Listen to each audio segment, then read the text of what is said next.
Good morning, everyone. My name is Elliot Payne. I'm the president of Minneapolis City Council. Before we begin our meeting, we have the presentation of an honorary resolution related to multiple sclerosis. I'll invite Councilmember Vita to give that presentation.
Good morning, everyone. I'm here today with friends and colleagues to recognize March 2026 as MS Awareness Month in Minneapolis. We're going to do something a little bit different here. The two elected officials are going to help me read this, and so I'm going to have you start out, Director. You hold that. Okay, thank you. Recognizing March 2026 as Multiple Sclerosis Awareness Month in Minneapolis. Whereas multiple sclerosis, MS, is a chronic, unpredictable neurological disease of the central nervous system that affects communication between the brain and the body, often causing symptoms including fatigue, mobility challenges, vision changes, cognitive impacts, and other impairments that vary widely among individuals. And whereas MS affects people of all ages and backgrounds, with most diagnoses occurring in young adulthood, and women being disproportionately affected, and nearly 1 million people in the United States estimated to be living with MS, and research continues in pursuit of better treatments, care strategies, and ultimately a cure. And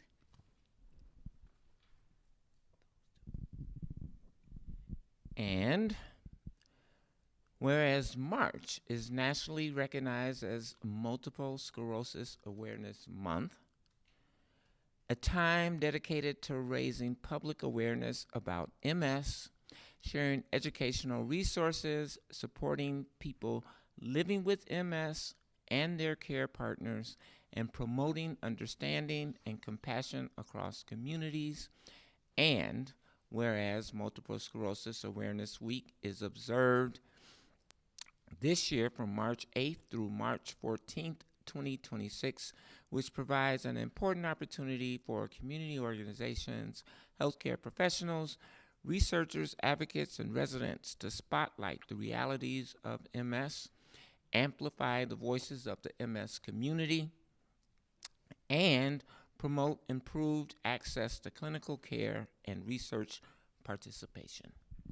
And whereas the City of Minneapolis is proud to recognize the contributions of individuals living with MS, their families, caregivers, clinicians, researchers, supporters, and advocates who work each day to improve the quality of life for people impacted by MS, reduce stigma, and expand opportunities for meaningful engagement, inclusion, and support across all neighborhoods. Now, therefore, be it resolved, the Mayor and City Council do hereby recognize March 2026 as MS Awareness Month in the City of Minneapolis in acknowledgement of the ongoing need for awareness, education, research, and community support for people living with MS. Further, March 8th through 14th, 2026, be observed as MS Awareness Week to honor the perseverance, resilience, and contributions of individuals and families affected by MS, and to urge community members to increase mutual understanding, support, and action towards a future free of MS.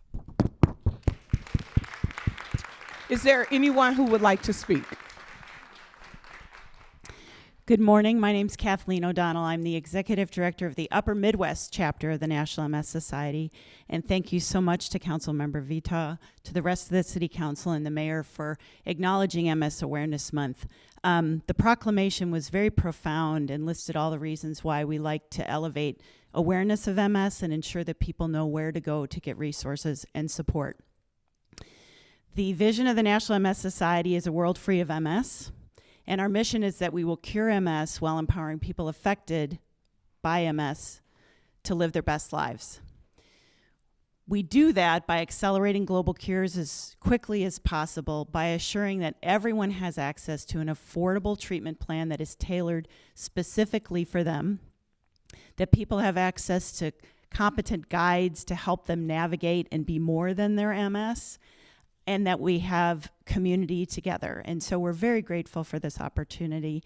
I invite you all, if you don't know about multiple sclerosis, to visit the National MS Society, to learn about it and to find resources. You would be surprised. You probably know more people than you think who live with MS. The theme of this year's MS Awareness Week was MS Unseen. Many of the symptoms of multiple sclerosis are invisible, like debilitating fatigue, pain, cognitive challenges, numbness. It often leaves people feeling isolated, and so this is an important moment in time to elevate awareness and ensure that you become community for people living with MS. I'd invite you to walk MS Twin Cities on May 3rd, to bike MS Twin Cities on the 9th of May, both of those in May, and to join us in the movement. Thank you so much for this opportunity. Does anyone else Good. I just want to take a moment to take this time to thank the city, the council, the mayor, and every single city worker who ensured that there's a curb cut out on the corners. Those of us. Yeah. Thank you. Good morning. I just want to say thank you to Councilmember Vital and Council President and all the City Council members for recognizing this day. You know, as a person living with multiple sclerosis, the challenges are sometimes visible, but many times people don't understand and recognize the struggles that folks living with MS experience, the extreme fatigue that Kathleen mentioned, as well as just the continuous aching and pain that is pervasive and goes on all throughout, at least my life anyway. And, you know, one of the things that Kathleen reminded me of is, you know, I talked about how racism is a public health crisis when I was on the Minneapolis City Council. And those things impact Black people's health in many, many ways, particularly with autoimmune diseases that are created by stress and overwhelming amounts of cortisol running through our bodies all the time, because we tend to always be on edge. And, you know, unfortunately, I think the entire city of Minneapolis and St. Paul has been experiencing that over the last few months. And that's maybe just a little bit of an insight into what goes on a daily basis in communities of color and marginalized community people's lives. So thank you for this opportunity. Also, if I may just acknowledge that this is also Transgender Day of Visibility. And so, you know, when I was on the council, we would do a recognition of that. And all I'll say to that is representation matters. Thank you. Thank you. And thank you both for being here, and thank you all for coming. I really do appreciate the continued efforts to make sure that those of us who are in this community know that people are living with MS. And figuring out how we can help folks. And I know that this resolution is a small thing, but it's important to two people that I really care about and admire. And so I'm happy to continue to do this for you as much as I can. And I'm sorry about Trans Visibility Day. I will do it next year. Sorry. But thank you all so much for being here. I really do appreciate the support. Thank you.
Thank you, everyone.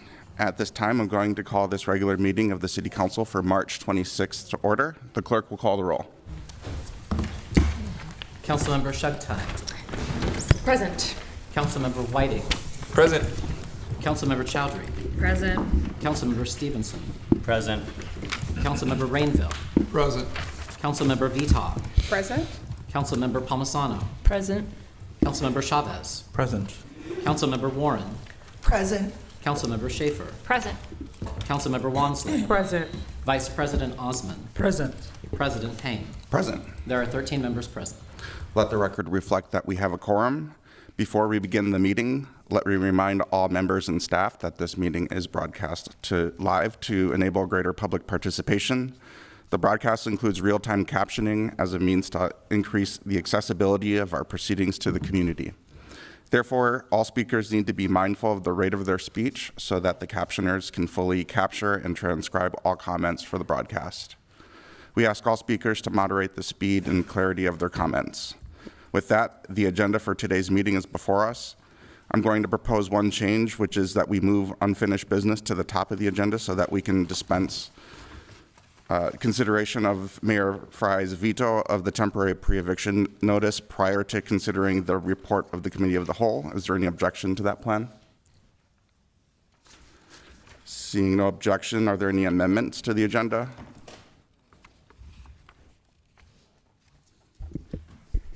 Mr. President, I have two amendments at my desk, and I believe all members do have them.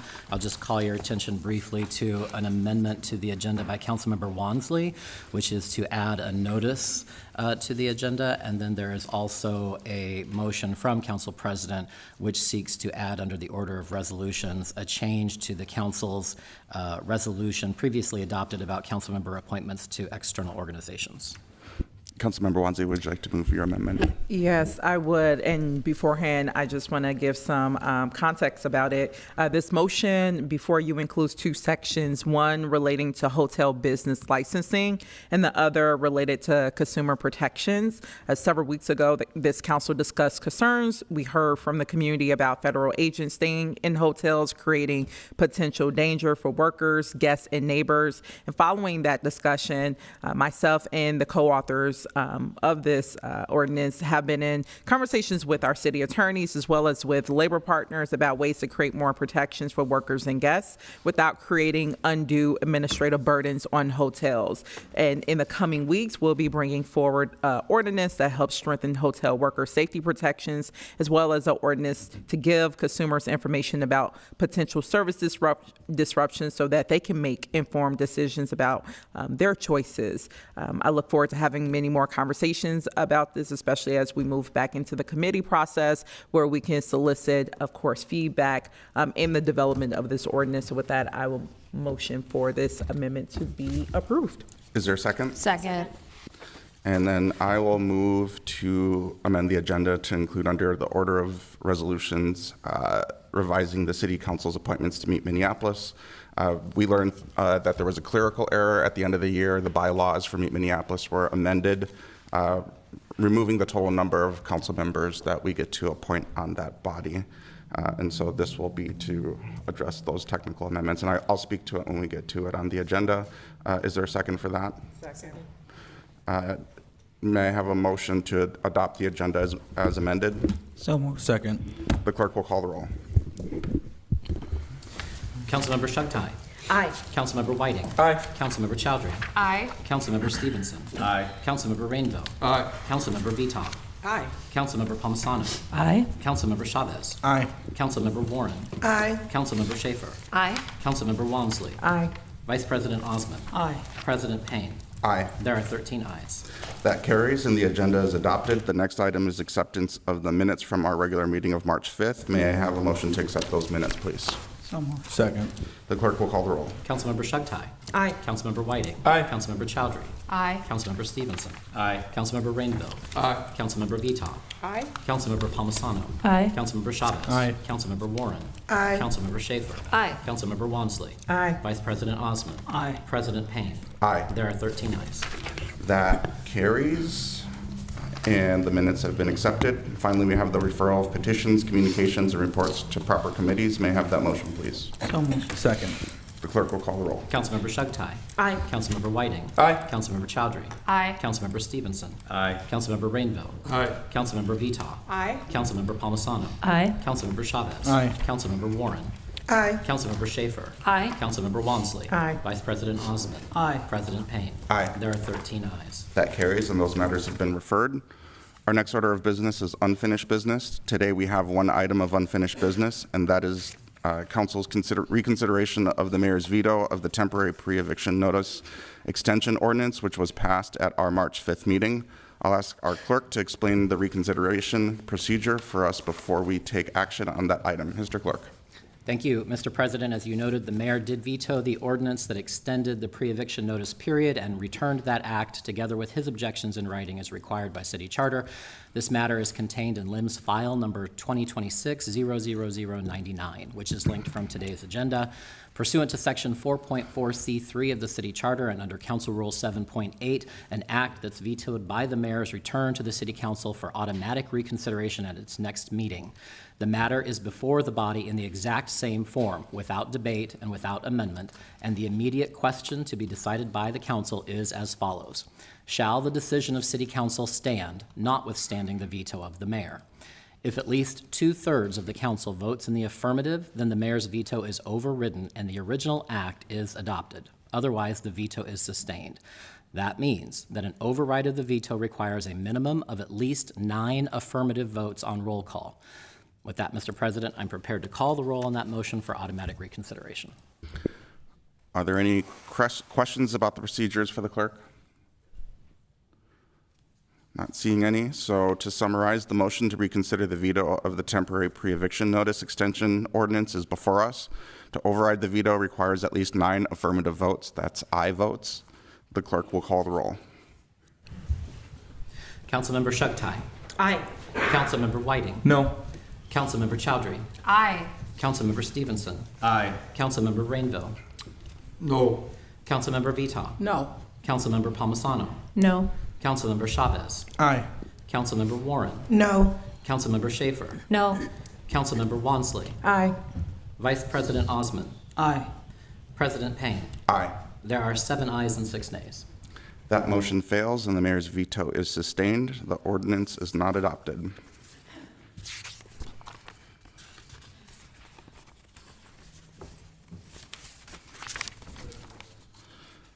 The next order of business is the presentation of reports from standing committees.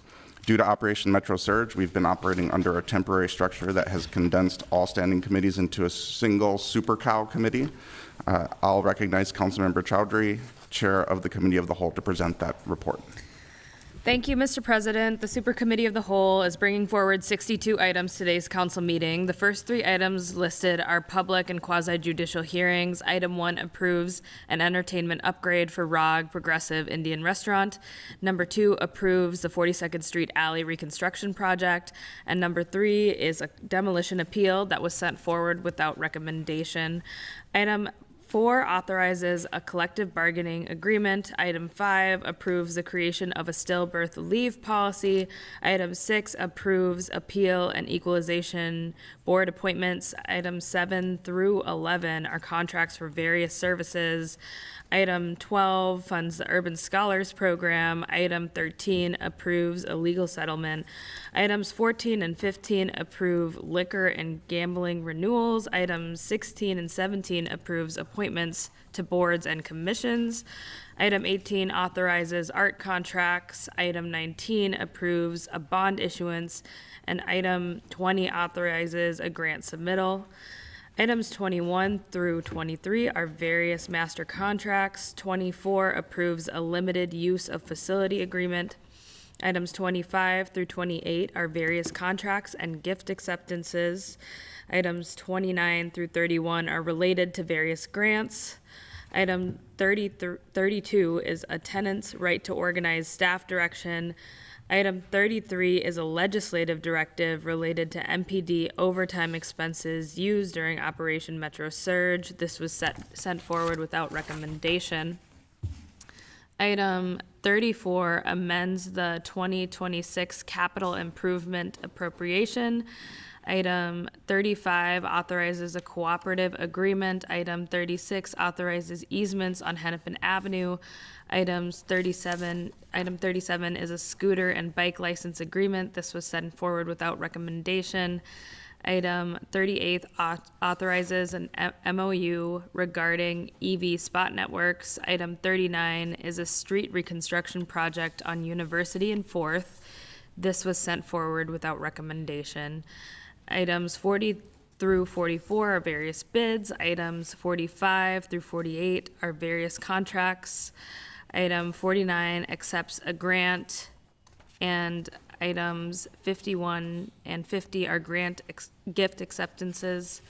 Item 52 is a resolution that is supporting labor rights of graduate fellows and trainees at the U of M. Item 53 is a resolution urging a normalization of relations with Cuba.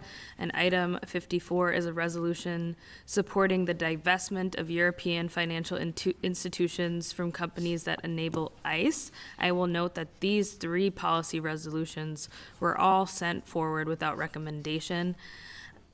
Item 58 is a contract and bid related to public safety. Item 56 is a bid related to the Southside Community Safety Center that I will be pulling for discussion as well.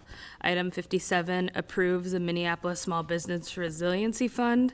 With this item, I'll note that as a part of 57.1, $600,000 towards fee-free events was referenced in the staff report and presentation, but it was inadvertently left off the agenda. This has been corrected, and the $7 million referenced in the presentation at the committee is now fully accounted for. Item 58 provides safety equipment for the fire department. Item 59 authorizes a joint powers agreement with the county for rental assistance. Item 60 considers LAHA funding for rental assistance. This was also sent forward without recommendation. Item 61 relates to rental assistance funding, but I will move to delete this from the agenda. Lastly, item 62 is considering a financing plan for the Community Training and Wellness Center. This was also sent forward without recommendation. And with all of that, I move all of these items for approval. I move to delete item 61, and I will move to pull the following for a separate vote and discussion. Item 3, 33, 37, 39, 52, 53, 54, 56, 60, and 62. That's my report, Mr. President. Councilmember Chowdhury has moved approval of the committee report with the items highlighted for pulled for separate votes. Is there any discussion on the remainder of the items? Councilmember Palmisano. Mr. Chair, I was in queue for number 3, so I'll wait. Okay. Councilmember Rainville. I'm also in queue. I'll wait. Okay. Seeing no one else left in queue for the remainder of the report, I will ask the clerk to call the roll. Councilmember Shugtai. Aye. Councilmember Whiting. Aye. Councilmember Chowdhury. Aye. Councilmember Stevenson. Aye. Councilmember Rainville. Aye. Councilmember Vita. Aye. Councilmember Palmisano. Aye. Councilmember Chavez. Aye. Councilmember Warren. Aye. Councilmember Schaefer. Aye. Councilmember Wansley. Aye. Vice President Osman. Aye. President Payne. Aye. There are 13 ayes. Those items carry. Next, we will take up item number 3, and I'll recognize Councilmember Palmisano. Thank you. Thank you, colleagues, for listening to the presentations and considering this appeal on Tuesday. This is the one for Mount Olivet Church. Staff have now presented us with findings of fact supporting their appeal. That's before you. It's the one with slightly larger font with my name on it. Committee of Whole number 3. I will move to approve the appeal and the application and adopt the findings of fact outlined in that motion that you have in front of you. Thank you. Is there a second? Is there any discussion? Seeing none, I will ask the clerk to call the roll. Councilmember Shugtai. Aye.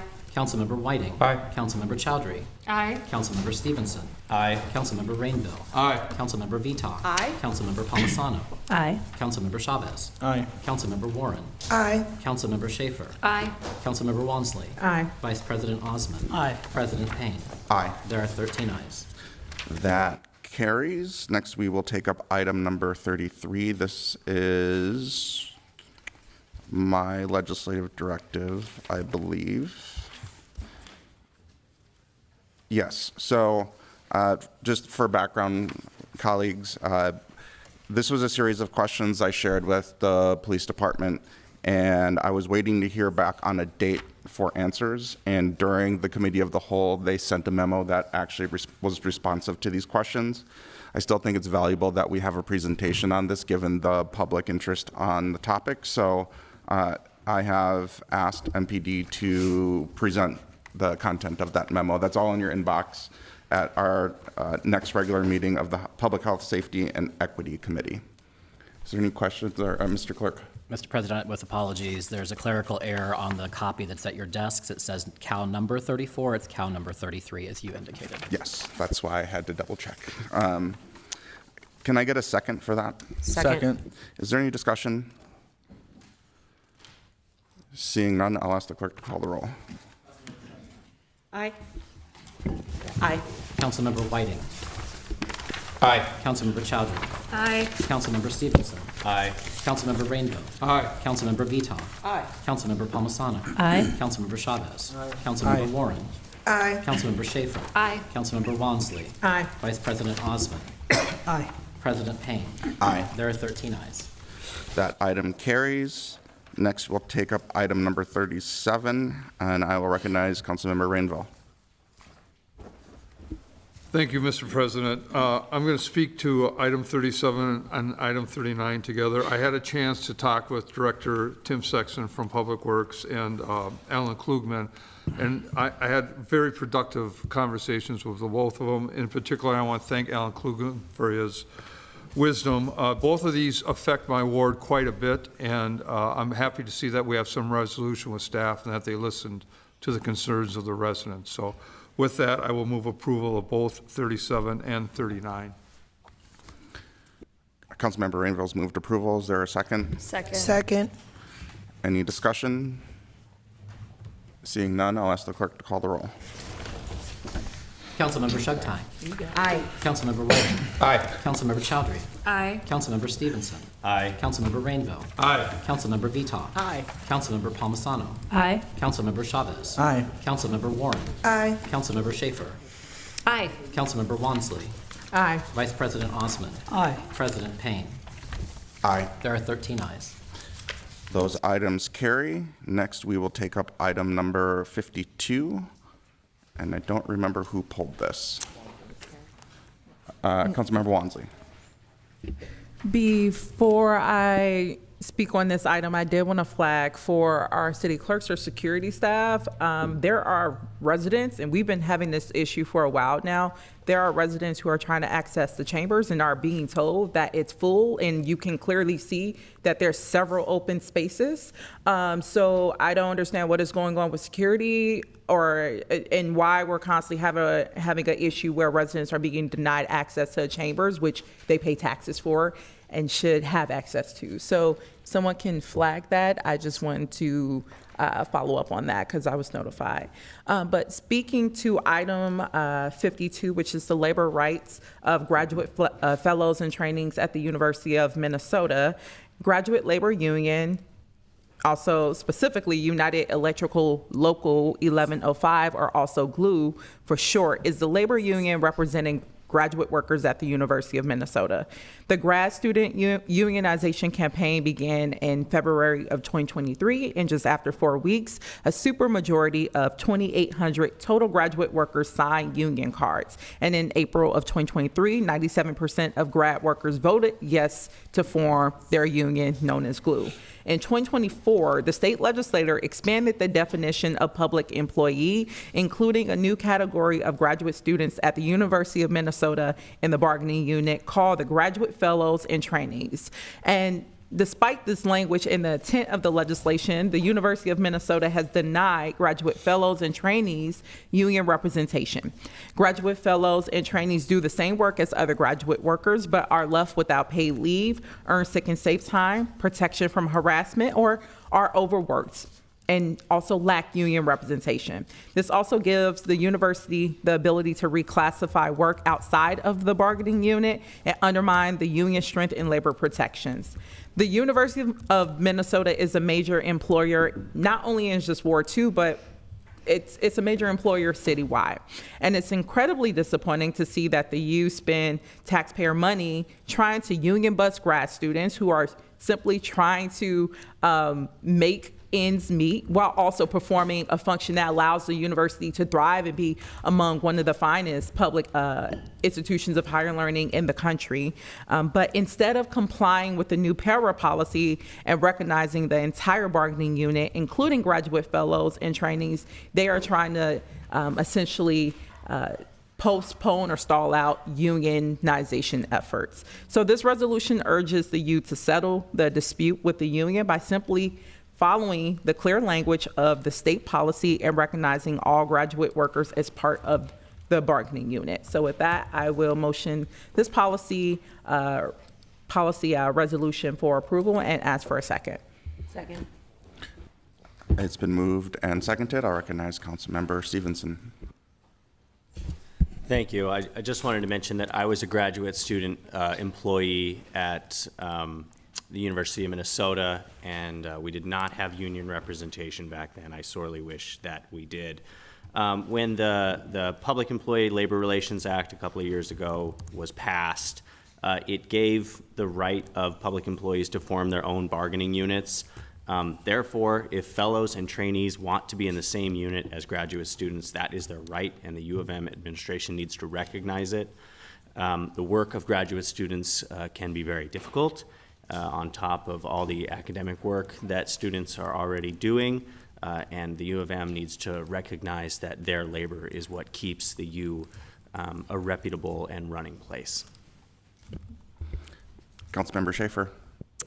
Yes, thank you, President Payne. To me, these kind of actions can diminish the respect to the legislative power of this body.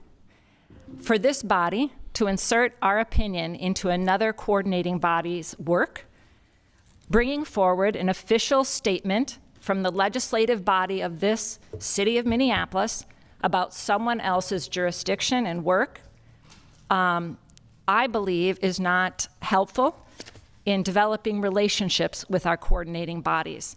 And so I will not be casting a vote in support of this resolution. Thank you. Councilmember Whiting. Thank you, Chair Payne. Just want to give a quick thank you to our authors that brought this forward. And similar to my council colleague, Stevenson was also a graduate student in California. And that work saw the efforts of a large amount of our graduate students and fellows do historic strikes that brought about some of the largest significant increases in salary, child care subsidies, and other benefits. And so as somebody who's directly seen the impacts of what we see for our graduate students and graduate fellows that do incredible work day in and day out, I am excited and truly thankful for my colleagues to bring this forward. So thank you so much. Councilmember Palmisano. Thank you, Mr. Chair. For this and the following two agenda items, I've clearly stated in the past that my job here is to represent the residents of Minneapolis and not try to weigh in or influence labor relations of other jurisdictions or foreign policy. Municipal government is meant to address municipal issues. We're elected to advance policy and oversight as it pertains to the city of Minneapolis. Our constituents are asking us to care for all Minneapolis residents' public safety, core safety services, and the sound financial management of our enterprise and their tax dollars. None of these actions here today really meet that charge. I don't necessarily disagree with the intentions of these items, but they are not the purview of the Minneapolis City Council. By all means, if one of these items is personal for someone, I hope they will pursue it and represent their values. But none of these are city issues, and I don't think they warrant municipal reaction. Councilmember Chavez. Thank you, Council President Payne. I'll be speaking in support of this resolution and know that these are our constituents here in the city of Minneapolis as well. And this is common practice for the Minneapolis City Council. In 2024, the Minneapolis City Council expressed support for Minneapolis Park Board workers and strongly urged the Minneapolis Park Board to support MPRB workers after the Park Board forced our neighbors, our constituents, on a strike, a historic strike that left our neighbors forcing themselves to be out on the street begging for support from the Park Board. So this is common practice. Councilmember Chowdhury. Thank you so much. Thank you, Councilmember Wansley, for bringing this forward and really highlighting constituent service work that you're doing for your residents at the University of Minnesota campus and the many graduate students throughout the city of Minneapolis.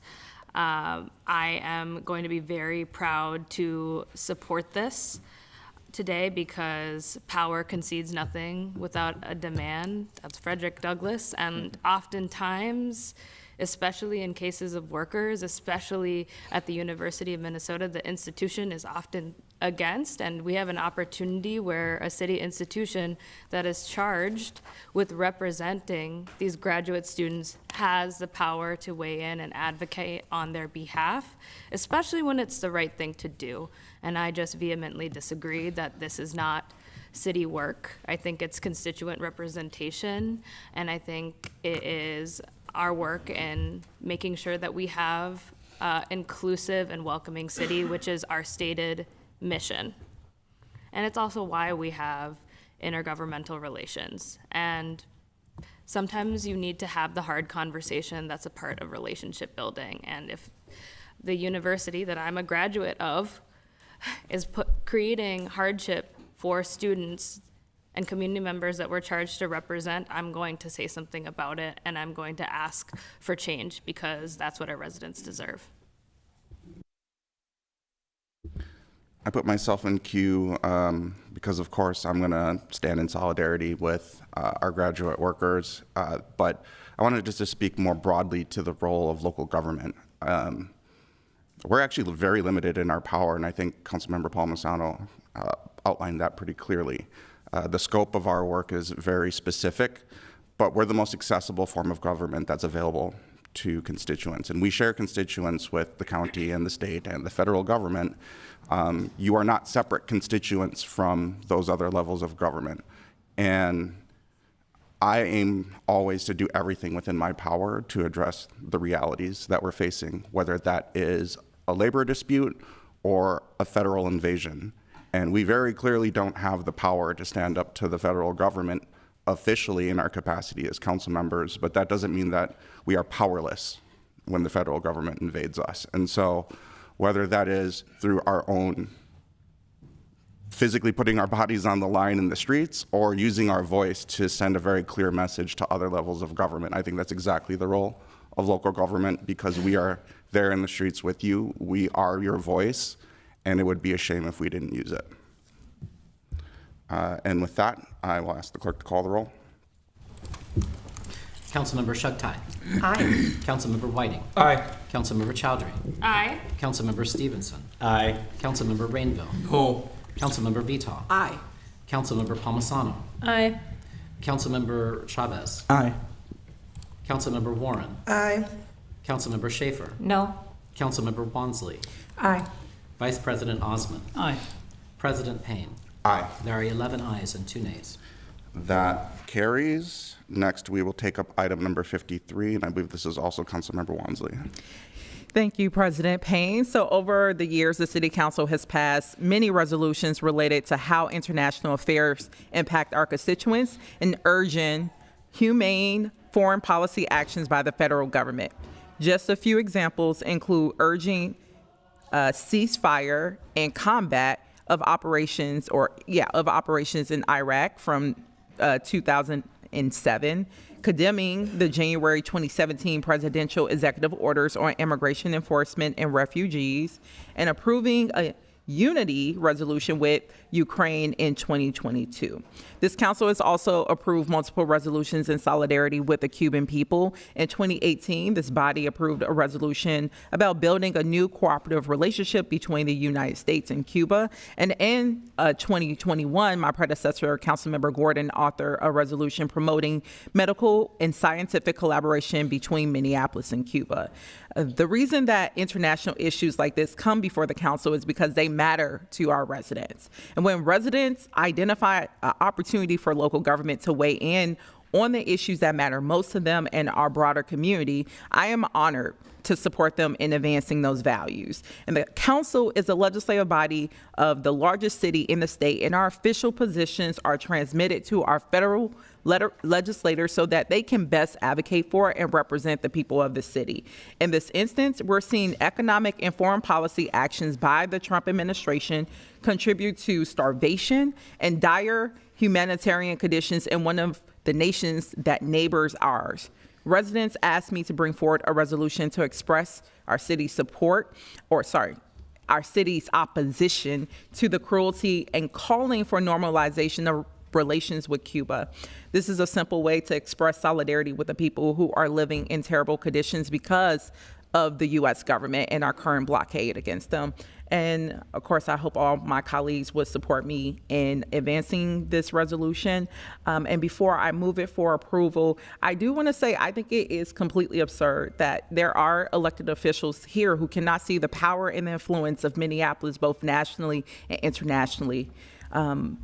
We have clearly just underwent a federal occupation over the past 3 months. And if you can't see the ties in which how we relate to others abroad, how we oppress others abroad, and how that oppression then gets reinforced along the borders, and then be brought into our own urban cities, as we saw Border Patrol strike down and kill many of our residents in broad daylight back in February. If you can't understand how those two intersect, I can't say anything, but that's a willful ignorance. And with that, I will motion this resolution for approval. Councilmember Wansley has moved the Second. resolution, and it's been seconded. Councilmember Schaefer. There is no question that what happened in our streets the last 3 months under ICE needed a response from our city council, and we stood up. We were unanimous in standing up to federal agents in our street in a time of oppression. And I am proud to be a part of this council that met that moment and is still meeting that moment. And as council members, we have the legitimate authority to bring forward any legislation that we feel is timely. That's true. But we also have a job description that we were elected to fulfill, which we can see detailed on the city's website. And I'm just going to point out a few of them. Enact local laws to govern the city. Adopt policies directing city operations. Provide for the general health and welfare of the city and its inhabitants. Manage the financial affairs of the city. Monitor and evaluate city's departmental performance. Engage Minneapolis residents in decision-making, constituent services for city residents, and City of Minneapolis land use and zoning matters. Cuba is not on this list. We all have limited time, energy, and city resources available, and our residents want us to make a focus on Minneapolis, making it the best place it can be. I had a Cuban American resident reach out to me during my ward when he saw this on the agenda, very upset. Commenting on federal international policies and issues may make us seem like we are doing something significant, when in reality, this will create more division within our Minneapolis community. Our role is to pay attention to Minneapolis, to serve its residents, to stand up for injustice in our streets like we have been this last 3 months, and do everything we can to make our city a well-functioning, fiscally healthy, and thriving place to call home. Thank you. Councilmember Whiting. Thank you, Chair Payne. Just a question here. So I'm looking at kind of the resolution that's brought forward and kind of in the be it resolved clause. I'm just going to read it quickly here that the Minneapolis City Council calls upon President Trump to immediately rescind Executive Order 14380.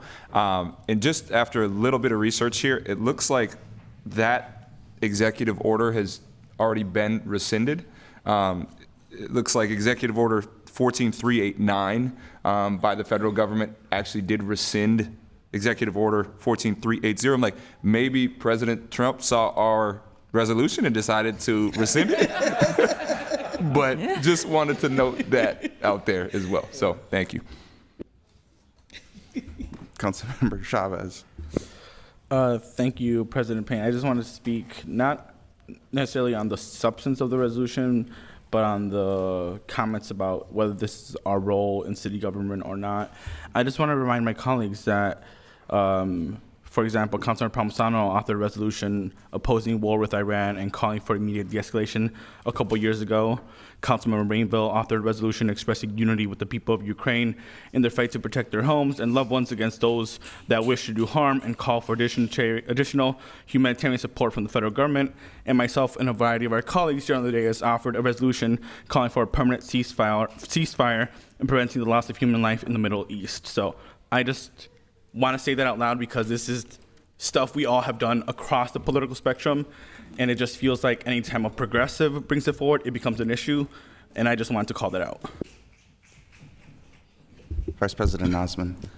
Thank you, Mr. President. I just want to say that I think we should support this because, like it or not, the world is connected. You know, when crisis hit in Cuba, it affects right here in Minneapolis, and also our job is to stand for our residents. And also, you know, speaking up for human dignity is a local work. That's just, no matter where you are in the world, you all should always speak out for human dignity. So yeah, just want to highlight that. Thank you.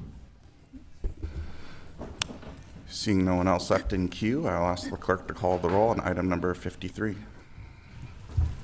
Councilmember Shugtai. Aye. Councilmember Whiting. No. Councilmember Chowdhury. Aye. Councilmember Stevenson. Aye. Councilmember Rainville. No. Councilmember Vita. No. Councilmember Palmisano. No. Councilmember Chavez. Aye. Councilmember Warren. No. Councilmember Schaefer. No. Councilmember Wansley. Aye. Vice President Osman. Aye. President Payne. Aye. There are 7 ayes and 6 noes. That carries. Next, we will take up item number 54, and I'll recognize Councilmember Wansley. Thank you so much. Let the revolution in Cuba proceed. All right. Next is support for the divestment of European financial institutions from companies that enable ICE. So I'm bringing forth this resolution in support of Minneapolis residents who for months led the city in resistance against ICE, much more than what most elected officials up here has done, and are now continuing their work of resistance, but in a different scope. Several residents have organized a delegation to head to Europe to advocate for financial institutions to divest from corporations that are financially benefiting from the human rights abuses and violations taking place through ICE. This delegation is being organized in partnership with the Europe-based human rights advocacy organization that brings people who are harmed by financial institutions choices to share their experiences with decision makers and advocate for divestment.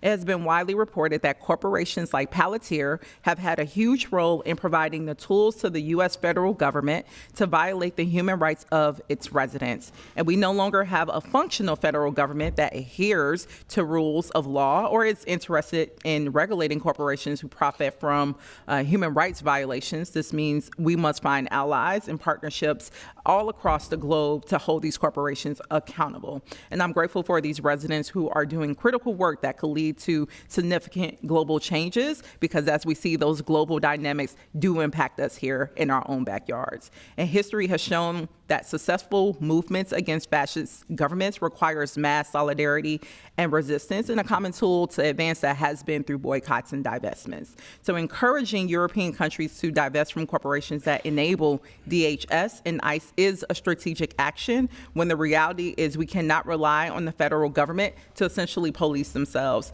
I'll note we also received letters of support for this resolution from unions, including CWA, OPEIU, and Unite Here Local 17. I want to say thank you to those labor leaders for also supporting this. With that, I will move this resolution for approval and ask for a second. Second.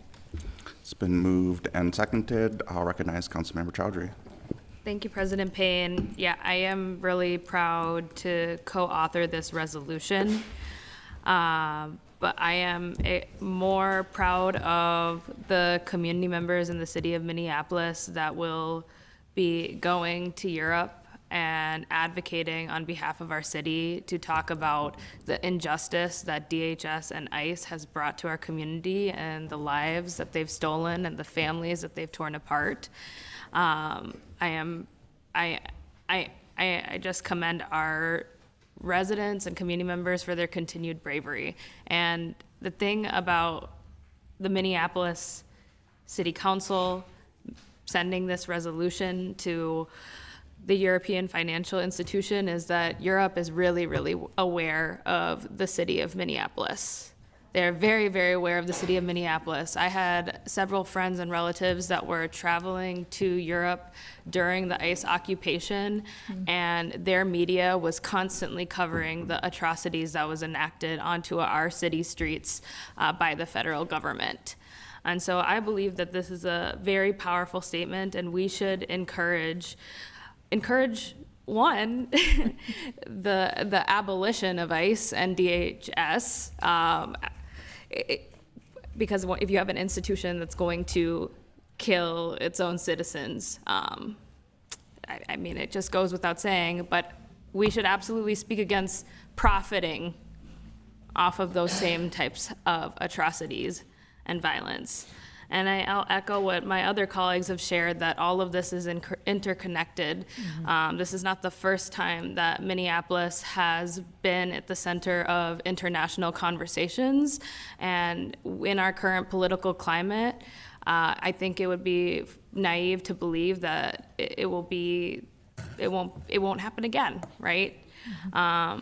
And so I'm really proud to move this forward, and I hope that this could have unanimous support. I'm really disappointed that the previous resolution about normalizing relations with Cuba, when we have had previous resolutions calling for similar things, was not unanimously supported, especially because we've had several United States citizens go to Cuba to provide aid to the people there, because quite literally hospitals where the ill are being taken care of, where babies are being born, do not have fuel to operate properly. It is just a very, very dark moment in history, and unfortunately, it's happening on our taxpayer dimes, and it's forcing citizens to be the ones that address these systemic issues. I'm also really disappointed as I'm making comments, hearing my colleagues laugh and make snide remarks. It's extremely disappointing.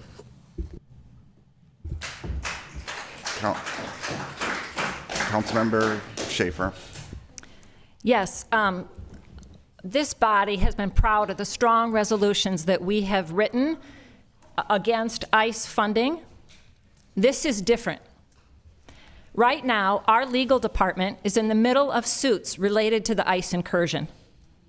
In this official resolution, as the governing body of Minneapolis, representing the city of Minneapolis,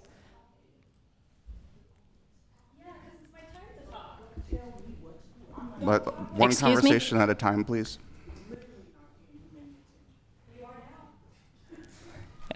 I'll start over. These are short. I don't think I'm going to run out. But basically, we have already, that's all right. We've already had some strong statements that I'm very proud of that we have said about ICE unanimously as a board. This is a little different because right now, our legal department is in the middle of suits related to the ICE incursion on the benefit of our city against what the federal government has done here in our streets. In this resolution, we as a governing body of Minneapolis, representing the city of Minneapolis, are affirming the work and advocacy of a group of unknown individuals to speak at European financial institutions regarding ICE-related contracts. To me, officially affirming this work without knowing who these people are, they are unelected representatives. I assume the mayor is not going on this trip. Maybe some of the city council members are. I am uncertain. But there is no visibility into what this work actually represents. So just wanted to point that out, that I think this could be I'm not going to be supporting this. Thank you. Vice President Osman. Oh, thank you. I wish there was another way to do this. I mean, telling another continent or countries to divest the United States, it's really not a way for me to see any solution, but because of the administration we have, this might be the pathway to get attention and to make sure that we're doing something with the human rights problem that's happening right here in the United States. So we're going global today, so I support this resolution. Councilmember Wansley. Yeah, I just want to offer some clarity to maybe some confusion that I'm hearing from Councilmember Schaefer's comments. This resolution, as all legislative items, has to go by the city attorney's office for verification and clearance. There's no red flags pointed about how this interferes with existing litigation that we're taking. Just say you don't want to support it. That's all that you have to do. So I just wanted to offer that clarification. If you don't, you just have the ability to vote no and say, no, I don't rock with divestment efforts. Let the war proceed. That's all. Councilmember Vital. Council President Payne, I really wish you would learn how to run a meeting. I'm growing tired of this selective call out of people. Somebody, Councilmember Chowdhury, literally just made a comment that I didn't even know was directed at me because I'm over here writing notes, trying to be quiet for others who are speaking, and laughed, I guess is what she's talking about. You all need to learn how to monitor the entire body and not certain people on the body. I've certainly heard Councilmember Wansley today make snarky comments and noises at people when she didn't like how people voted. And the same thing is going on with Chowdhury's tantrum. Her tantrum she's having up here because we're not voting like she wants us to. All that was said was one conversation at a time. We get to vote the way that we want to, and she doesn't get to monitor what I say and how I say. If you're going to learn how to run a meeting, that would be much appreciated. You need to learn how to talk to people equally and stop letting your friends say what they want to say and how they want to say them. You are I can ascribing vote how I motive. want All to. I was doing If is she trying to wants to give have a Schaefer the tantrum floor. because we're not giving her a unanimous vote, that's her problem. As I said, do not ascribe motive. All I heard was some crosstalk while Councilmember Schaefer had the floor. As And I that was said, for both. listen to the entire meeting and not to the people you We're gonna- want to we're hear. gonna move on. And keep me out of it. Councilmember Chowdhury.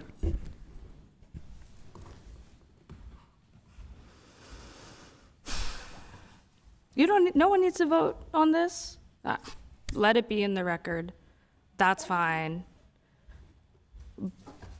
But I mean, I'm not going to sit here and pretend that it's not hurtful when I'm talking and people are laughing and making remarks. Maybe it's not on this specific one, but it happens constantly.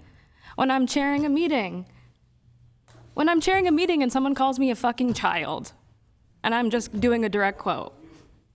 Like, it's not fair, it's not okay. I do not want to come to work to be bullied. All right, let's all focus on decorum. If we need to take a recess so that we can, do we need a 5-minute recess? Point of order. Yeah, we're gonna take a 5-minute recess.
To get this meeting started and keep us all running smoothly here. So once we get everybody situated, I'm going to just give the 1 minute warning.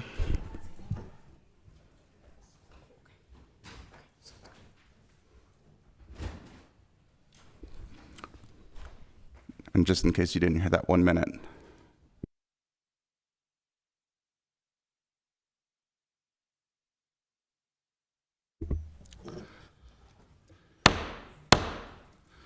We are back from recess, and I will ask the clerk to call the roll to verify the presence of a quorum.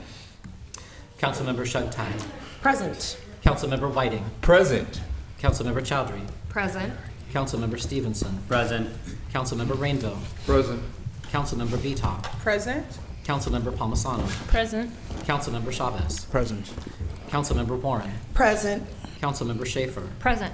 Councilmember Wansley. Present. Vice President Osman. Present. President Payne. Present. There are 13 members present. Let the record reflect that we have a quorum. We are back from recess on item number 54.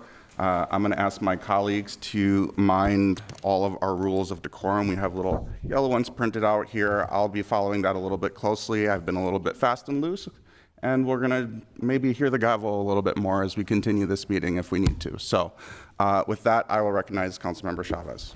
Thank you, Council President Payne. I'm just going to read to the public what this resolution is asking for, because I think there's some confusion, but it says that the City Council urges European financial institutions to 1, divest from all major DHS and ICE contractors, including Palantir, Geo Group, Core Civic, and CICI International. 2, discourage AT&T from pursuing major contracts with DHS and ICE. And 3, remain cognizant of the corporations that they invest in and any abuses of human rights violations that those corporations enable in Minneapolis and around the world. That is what we're voting on. People can vote no. It's okay. But just reading out loud so you know how your council member is voting on this simple resolution. Councilmember Warren. Thank you, Council President Payne. I appreciate that. I'm just going to say this because I don't understand why it is people in the city of Minneapolis or on this body believe that there is a grave disconnect from me. First of all, being a black woman, I wake up every day black. That's something that I have to deal with. It's not a choice. It's not an option. I don't get to take it off. I don't get to choose absolutely anything different.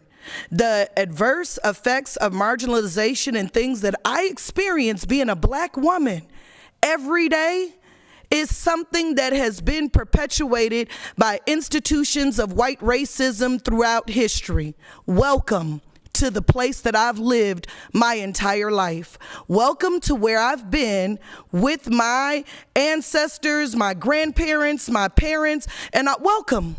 I'm glad that you have arrived and made it here. It is an uncomfortable and disrespectful space, but what I won't do anymore, ever again, is tell white folks how to treat me as a black woman. If you can't wake up in the morning and know that you put on your pants one leg at a time and bleed red blood just the way that I do, it is not my fiduciary responsibility to remind you of your humane right. What's going on in Europe and what you're doing in Europe, good. Go do a lot of that. But I still have to fight institutionalized racism in my community and in my home here in the state of Minnesota on a day-to-day basis. I am concerned with the laws that exist here in the state of Minnesota. If I wanted to sit here and talk about the disenfranchisement of what has happened to black folks here in America, I'd tell everybody to empty their pockets and strip their clothes off for the cotton that my ancestors picked. The fact that money is made from linen and cotton, I am not disconnected in any way, shape, form, or fashion from anything that is happening to black folks here in America. What ICE is doing is disgusting, but I've been iced my whole damn life. And if you don't think I recognize what's going on, then welcome to my reality. You make a choice. This ain't a choice, this is my life. I woke up like this. And so I mean it when I say it. I have had to look past and dismiss and have been told as a black woman my entire life about pulling myself up by my bootstraps, and doggone it, that's what I've done. Act right is act right. There's a difference between trauma and choice. And I make a conscious choice every day not to allow somebody else's behaviors, actions, ideologies, ways they think, they act, not to traumatize me or affect me. Because I got work to do. Ain't nobody taking care of my 6 kids and grandkids but me. Ain't nobody giving me a handout, not at window 5, not out on the streets. Nobody's coming to save my community when black babies are being slaughtered on the streets. I don't see protesters pulling up to stop the violence that continues to perpetuate in North Minneapolis. I'm tired. I'm angry. I'm pissed off. But I won't allow it to stop my productivity and what needs to be done for the community. So don't come for me, because I didn't send for nobody. And I mean that from the top of my heart. The fight that I fight every day to be a black woman here in America is not anything that you could ever fathom. You don't understand where I stand because you've never sat where I've sat. Thank you for being woke. I appreciate it. Now do something with your awakeness that does not antagonize or get in the way of the fiduciary responsibility that I have to the residents of this city to ensure that they have equal access and opportunity.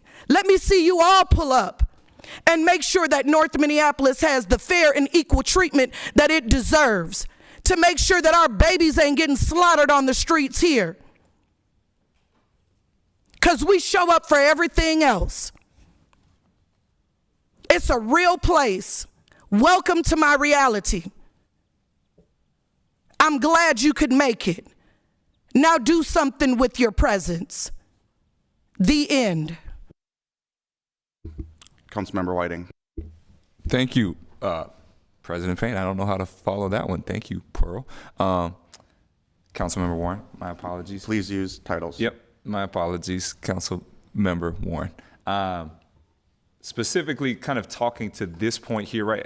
And I think there seems like to be a significant enough nexus kind of to what Council Member Schaefer brought up, right? This body unanimously pushed forward a resolution to abolish or deeply reform DHS and ICE actions. I see this as a version that couples that nexus kind of going and asking in relation to similar actions forward. And so while I am in support of this, I do think, kind of as the last resolution that went forward, as there are, and when we can find a significant enough nexus to what happens here in the city of Minneapolis, we do have a responsibility to move things forward. Where there is not that nexus or it does not exist, I think it is much harder, and we should be a little more focused on the streets of the city of Minneapolis. I believe this is a resolution that does do that and continues to move that forward, but I think we have to use our legislative power and spotlight in the best way to move this city forward. So that is why I am in support of this one and was differently on others. And so thank you again to the authors, both Council Member Wansley and Council Member Chowdhury. Thank you. Seeing no one else left in queue, I'll ask the clerk to call the roll. Councilmember Sugtai. Aye. Councilmember Whiting. Aye. Councilmember Chowdhury. Aye. Councilmember Stevenson. Aye. Councilmember Rainville. No. Councilmember Vita. No. Councilmember Palmisano. Aye. Councilmember Chavez. Aye. Councilmember Warren.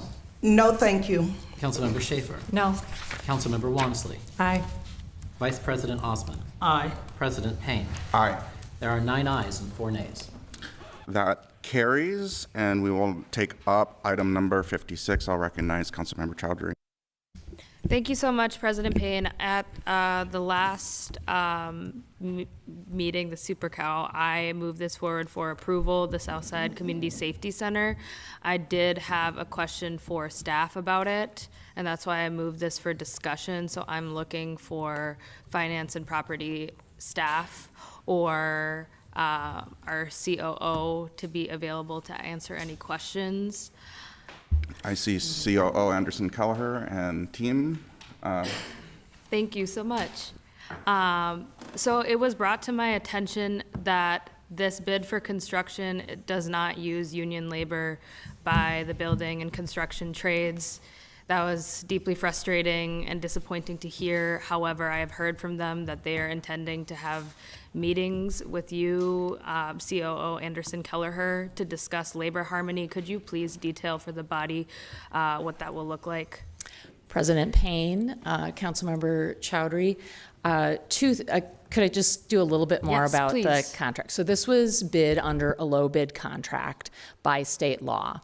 The awardee will pay prevailing wage to all of their workers on the work site when they are working. And in fact, we back that up with our own internal civil rights department wage theft investigation unit, which we go out and we check these projects to make sure they are paying prevailing wage. But to this particular contract, and I also was made aware of the concern of Minneapolis building trades, we are going to do a meeting with the contractor, with the building trades, to discuss the use of more union subs, because they do have that as an option to actually have more subs on this project. And then also we have put in the works the possibility of, we know the Park Board recently passed a PLA policy. The airport has one as well, and looking at how we might implement that here at the city. So we are going forward with that. Thank you so much. I really appreciate it, and I appreciate the public clarification on it. I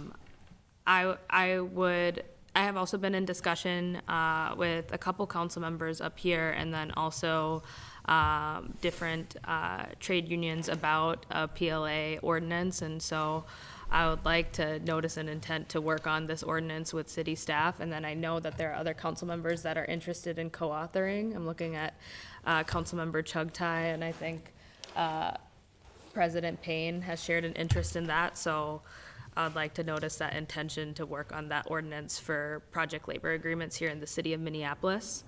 I appreciate that these conversations are happening, and we'll look forward to updates.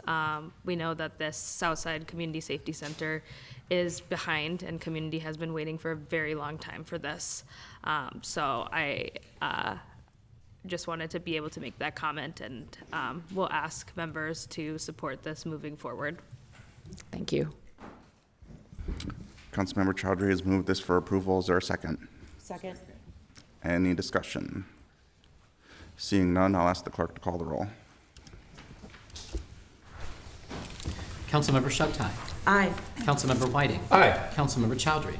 Aye. Councilmember Stevenson. Aye. Councilmember Rainville. Aye. Councilmember Vita. Aye. Councilmember Palmisano. Aye. Councilmember Chavez. Aye. Councilmember Warren. Aye. Councilmember Schaefer. Aye. Councilmember Wansley. Aye. Vice President Osmond. Aye.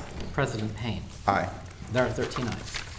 That carries. Next, we will take up item number 60, and I will recognize Councilmember Chavez. Thank you, President Payne. This item is moving forward with $2.8 million in rental assistance funding. I don't need to get into the full details, but the reality is that many of our neighbors are still struggling to pay rent. We need to make sure that we are doing what we can in the city of Minneapolis to provide rental assistance for our neighbors that continue to struggle to stay in their homes. My office continues to talk to many of our constituents in Ward 9 and neighbors across the city of Minneapolis that they are still struggling to pay rent. It was very disappointing that we weren't able to overturn the mayor's veto on the 60-day temporary pre-eviction notice that would have given neighbors more time to pay rent, which is something that many of our constituents have been asking for. They do need extra time to pay rent because the reality is that the people of the city and the state have been fundraising millions of dollars to keep people in their home.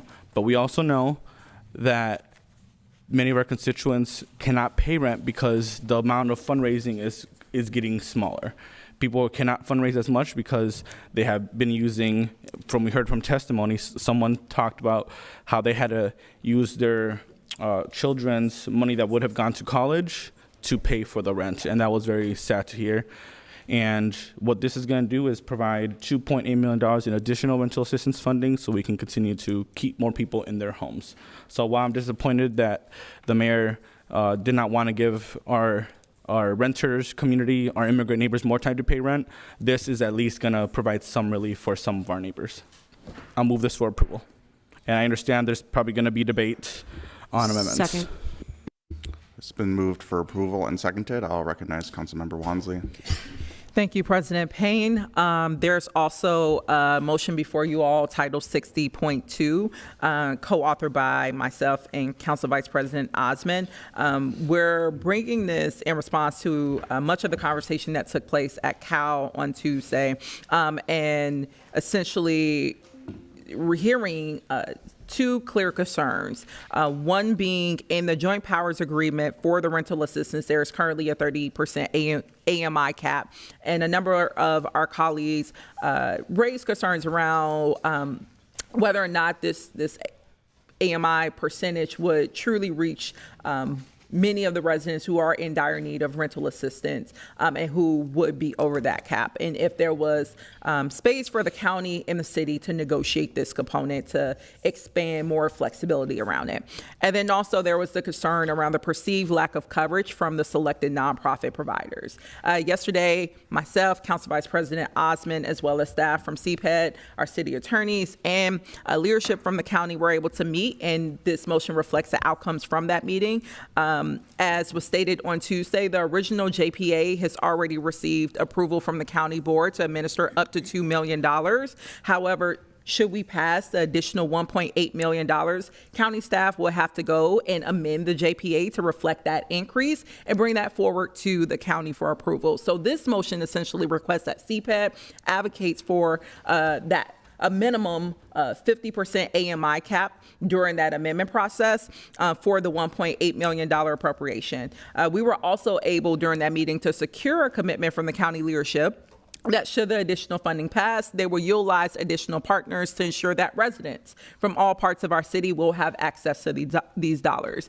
So again, that commitment is reflected in this motion. I want to thank my colleagues who joined that call, CPED staff, as well as county leadership for working rapidly to help us to find a common ground on how best to advance this JPA and the additional funding and rental assistance. I'll also invite CPED staff or our city attorneys to come forward to provide any further information. CPED staff, specifically Amy, sent a pretty comprehensive email last night that highlighted further responses to some of the questions that was raised about the providers and things of that nature. So I would encourage my colleagues to refer to that email. But yeah, we have staff here for anyone who has specific questions about this motion. But with that, I will move the amended motion for approval. Second. Mr. President. Mr. Clerk. I think procedurally it would be helpful for me to recommend that we take up this item in a certain sequence. At your desks, you do have a similar amendment on this same item. The underlying item is number 60 from the Committee of the Whole agenda. This has to do with rental assistance. But there is an amendment being brought forward by Councilmember Whiting that deals with the first part of this, which is the funding. And then there is the motion brought forward by Councilmember Wansley that she just spoke to, which deals with the joint powers agreement with Hennepin County on how funding could be disposed. Because the joint powers agreement necessarily depends on how much money we're doing, I think it would be wise if the body would agree that Councilmember Whiting's amendment comes first because it deals with the total amount of funding. And then we would take up the joint powers agreement that Councilmember Wansley just did, and then having dealt with both amendments, we would deal with the underlying proposal on rental assistance as amended. Without so that there's no objection? confusion later on. Okay. I'll recognize Councilmember Whiting. Thank you, Chair Payne. I know all in front of you have a resolution here hoping to amend the proposed resolution in front of us just to decrease the general fund for $900,000 and increase the funding stream from our Affordable Housing Trust Fund. Want to speak to it quickly here, and I appreciate all of my colleagues here, especially Council Member Chavez, for the amazing work that we are doing to put forward additional funds to hit the hands of our neighbors that need it most. I think, there's probably a consensus from a lot of us that I think none of us would like to use general funds dollars because we know the financial position that puts the city in. And so I appreciate my colleagues coming together in pulling from our Affordable Housing Trust Fund. I think this is a good version as is. I think an additional $900,000 from our Affordable Trust Fund is better, in my opinion. But I am excited that we are moving forward with one of these resolutions. And so I would also like to say, I know every single one of my colleagues here has voted for a version of rental assistance to move forward across this body. So I think there is a unanimous understanding across our body and across our city hall here to move forward funds to help our neighbors. And so, again, this is a debate about the funding source, not necessarily the policy and effort to move rental assistance forward. And so with that, if anyone has questions for that, I think it's pretty straightforward, but happy to answer questions about those if they do exist. Thank you. Councilmember Whiting has moved the amendment. Is there a second? Second. I'll recognize Councilmember Palmisano. Thank you, Mr. President.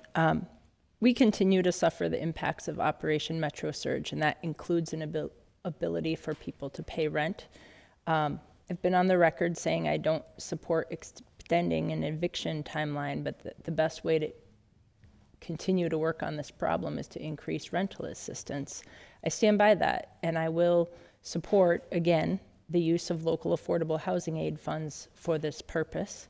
This is a housing-related issue, and this is the source that makes the most sense here in early 2026, different than ever in my own time here on City Council.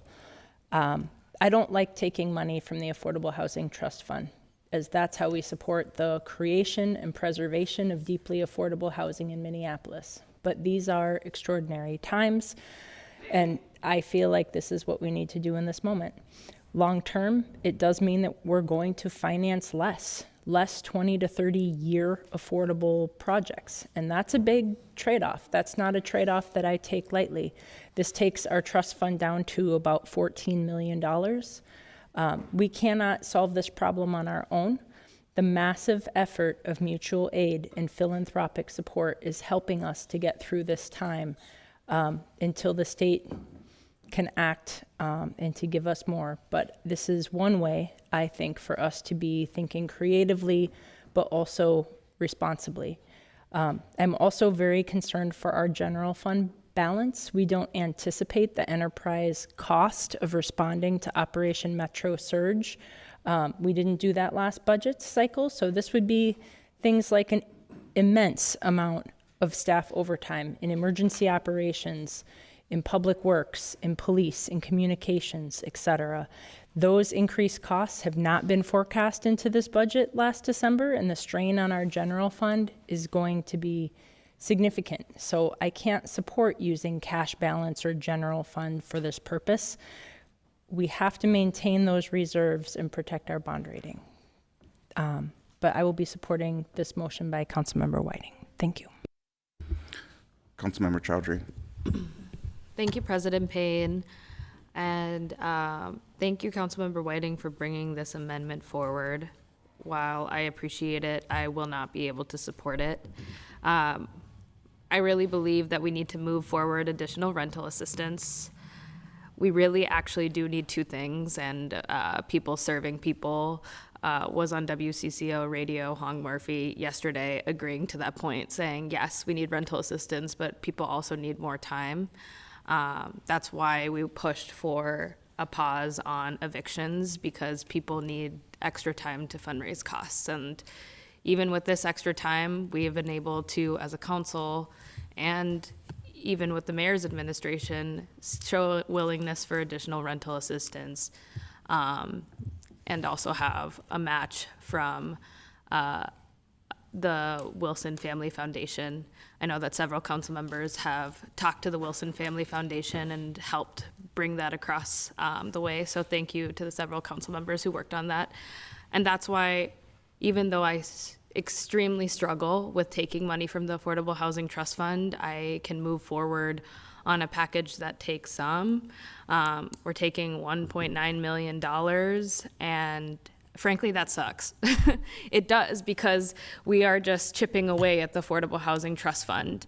That's why I couldn't support the first $1 million coming from there. And why does the Affordable Housing Trust Fund matter to me? It's because this is money that we use as a city to create affordable housing that lasts for like 30 years, right? It's a very unique piece of work that we do as the city of Minneapolis, and it's ensuring that we're creating more rental opportunities for our tenant community that they can actually access. We've done amazing projects for people who live with HIV, people who are formerly homeless, people who are veterans.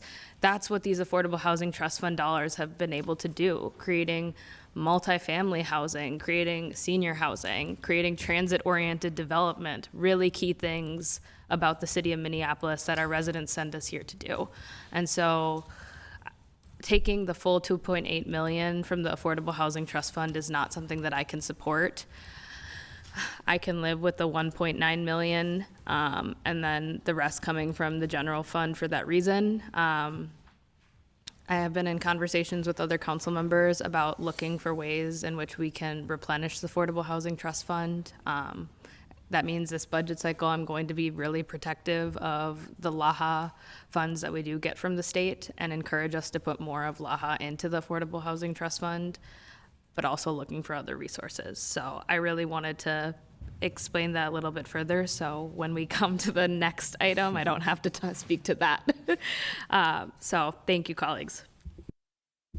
Councilmember Chagtai. Thank you, Mr. President.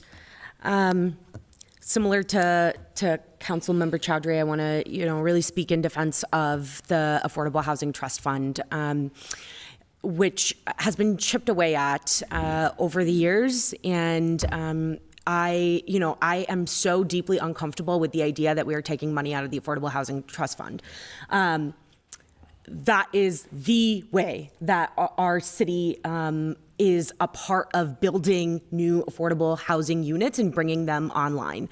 And is such an incredible tool in ensuring folks who are transitioning out of homelessness, folks who are earning minimum wage jobs, working as hard as they can, but just can't afford to live in Minneapolis, have a home here and can continue to call our neighborhoods home. It is the way that we help ensure that our elders can continue to age in place in Minneapolis. It's the number one way that we help youth who are experiencing homelessness, which has skyrocketed in our city, have an affordable place to call home in Minneapolis. I want to, ultimately today, I think we're going to pass some amount of funding for rental assistance. And I think that's important and it's a big deal. And for me, I'm looking at what's the way to minimize the impact on the Affordable Housing Trust Fund, right? Because when we pit affordability tomorrow against affordability today, anti-displacement tomorrow against anti-displacement today, we're setting people up for failure. Those who need these resources the most up for failure. And, I'll just, address the elephant in the room here, right? The reason we're talking about taking any amount of money out of the Affordable Housing Trust Fund, comes from the mayor's veto of the extension of pre-eviction notice and his desire to take money out of the Affordable Housing Trust Fund. Ultimately, I think that a place of unity that we have on this council and in this administration Please don't ascribe motive. I apologize, Mr. President, is the desire, or I'll speak for myself. I believe that there is a lot of unity between council, mayor, and administration to continue building affordable housing in our city, to ensure that people can continue to call Minneapolis home. So, unfortunately, I will not be able to support this amendment today to take the entirety of local affordable housing aid that is in the Affordable Housing Trust Fund out for this purpose. I think that the cash fund is the more appropriate place. It's not an ideal for me. It's not my favorite either. But anything that minimizes the amount that we're taking out of the Affordable Housing Trust Fund has my support here today. Thank you. Councilmember Rainville. Thank you. I will not be supporting this today because I too agree that we cannot keep depleting the Affordable Housing Trust Fund. It's going to be a tough decision taking this money out of the general fund. There's going to have to be some sacrifices or it's going to fall upon the property taxes. But I think we have to agree to just leave that Affordable Housing Trust Fund alone and quit dipping into it and understand we're going to have to tighten our belt on other issues. And going forward into next the taxes section for the budget next year, that's going to be really, really tough. So just prepare yourself for it. But I cannot support keep taking money out of that Affordable Housing Trust Fund. Councilmember Warren. Thank you, Council President Payne. Yeah, we've been here before with this, and we even had put an expiration date on it the last time that we talked about taking money from LAHA. And so I am just kind of confused at why we're back here again, because I didn't know that was moving forward for any type of reconsideration. That's going to hurt us. The taking money from the general fund is definitely going to affect taxes next year. And I want people to be informed that when it affects property taxes, it affects renters too. It's not just homeowners. It's homeowners and renters and businesses are all affected by the increase in tax funding. So be aware, be educated. We gave a wonderful presentation at the Committee of the Whole on how tax assessments are, constructed and what that looks like. So pay very close attention to that, because that is how we replenish the pot. And so it's going to be tight. But again, I can't support moving any funds from LAHA. Councilmember Schaefer. Yes, I think we all agree we all need rental assistance, more rental assistance. That was what we heard from many of our nonprofit providers. I also think we all are against using LAHA funds. But both of these proposals have that use, one to a greater amount than the other. One other option that hasn't been suggested is to leave it at the lower amount, LAHA, the $1,000,009, and simply remove the $900,000 from the cash reserves, which affects our property taxes and other things. So if there is interest, I would be willing to support that change. It's a lower amount.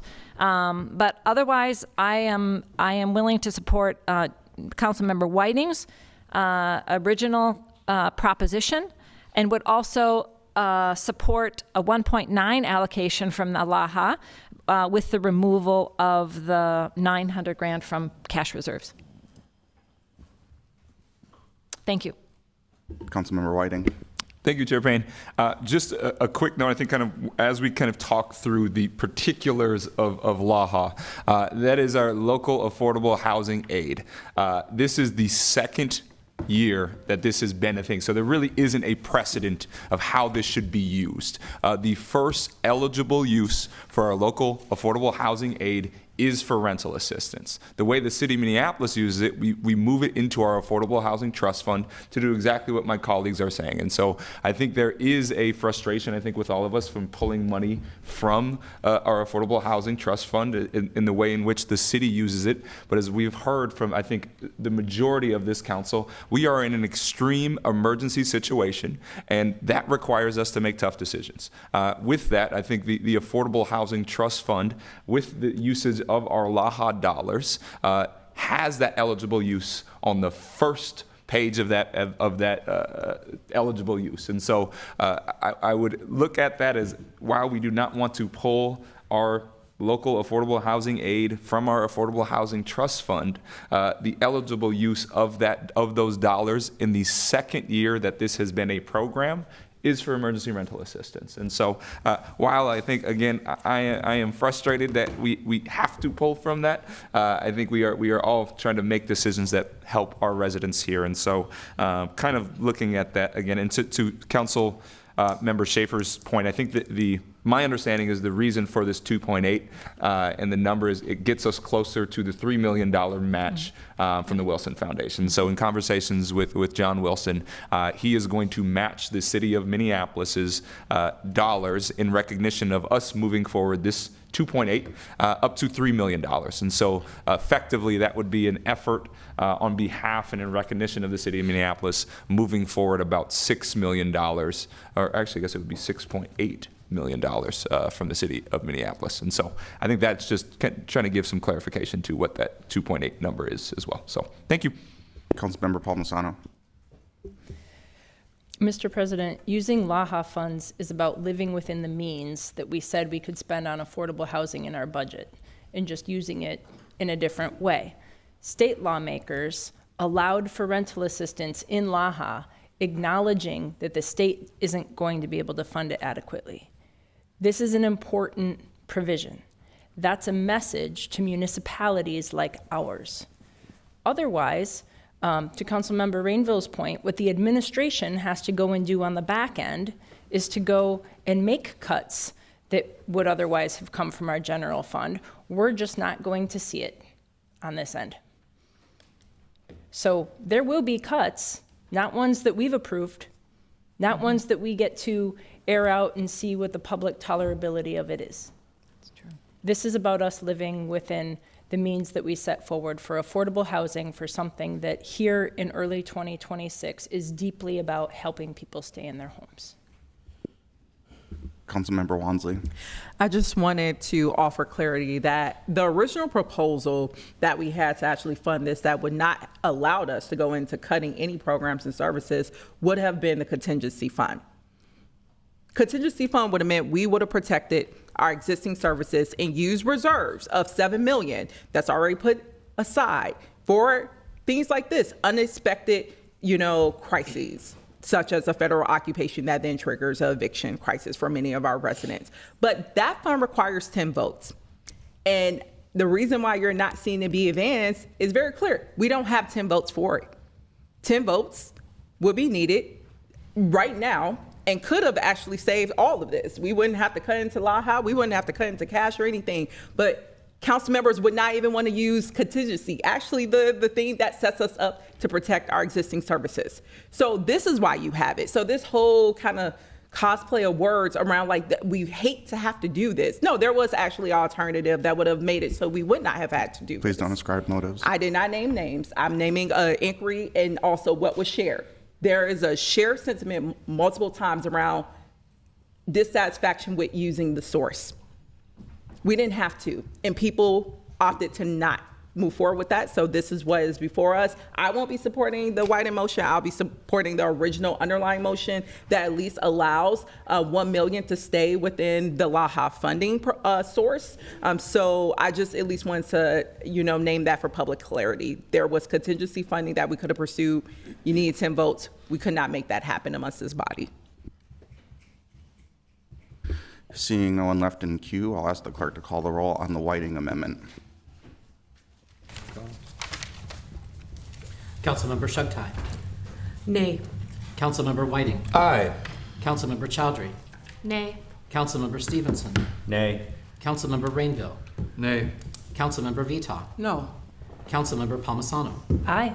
Councilmember Chavez. No. Councilmember Warren. No. Councilmember Schaefer. Aye. Councilmember Wansley. Nay. Vice President Osman. No. President Payne. Nay. There are 3 ayes and 10 nays. That amendment fails. We will return to the underlying motion, and I will recognize Vice President Osman. Oh, thank you, Mr. President. I really want to give ourselves credit. The rent assistance was not popular here on the council in the beginning or the administration, but we came from a long way. Now we're talking about a huge amount of money that's getting to the residents. So we got so much pushback from the administration. First $1 million that was proposed, and now we're talking about generous donator who came forward to really match what we're doing. So I want to thank really our colleagues who did not back down, who continue to fight for the residents. And I want to thank all the public members that came here, close to 100 people that came here to talk about their experience with ICE and the effect and them standing up for their rights and protecting their neighbors. And we didn't give up. We came from a long way. So this is actually something really to celebrate. I, wanted to say that this is something that really will go a long way and show a good example. We also know that there will be money coming from the state, so that is also helpful to know. This all started by council creating that, highlighting that to the state, highlighting that to get this money. And I'm supportive of this, and just a little amended motion that we brought it up is just trying to get this funding to more people and to increasing it up to 50% AMI, and I appreciate the staff for their work on that. Thank you. Councilmember Vita. Thank you, Chair. I did read the email that was sent to us, and I wasn't clear on the issue that I had was organizations that could potentially partner and receive the money. And in the email, it said that the county doesn't currently have a partner from the Asian community that they can work with, and it will take some time for them to do that, to generate a contract with someone. But I also brought up another agency, and I didn't see any mention of that email. So I really want to make sure that as we vote for this, that we do see money coming to the north side. That was the only issue that I had with this, was that I did not see agencies that captured the north side, nor and I get it that people span further than that, but something speaks to, I think, Council Member Jenkins said it best: representation matters, and something speaks to organizations being housed in the north side and people reaching out to them. So I just want to ensure that when we do pass this dollar amount and we get the money and we get the generous donations. Speaking of that, Tuesday on the lunch break, I went and talked to John Wilson of the Wilson Foundation, and thank you so much, John, and your family for the incredibly generous donation that the North Side received yesterday for housing. I mean, just incredible how this family is stepping up to support our families, and in particular on the North Side, because we have been left out of this. Our immigrant families are struggling, and we've certainly pull together, and we're doing all that we can, but we need more help and we need more resources. And so, again, thank you to the Wilson Family Foundation. I just want to ensure that when this body passes this, I support it, that the North Side is also reflected in the organizations that are going to be receiving this funding, and it's not restricted to organizations that people who Councilmember Warren and I represent have to, go out of their comfort zone to receive the help that they need.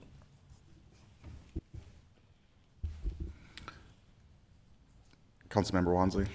Thank you, President Payne. If it's all right with you, I would like to actually invite Director Henson and, if need be, City Attorney Schutz to come up and be able to share a little bit more context from the conversation we had with county leadership yesterday that really grounded why we frame the language around geographic equity in responding to some of the concerns that were made around if there are certain areas that are being left out, and why certain or specific organizations weren't necessarily uplifted in this proposal, and kind of best practices around that.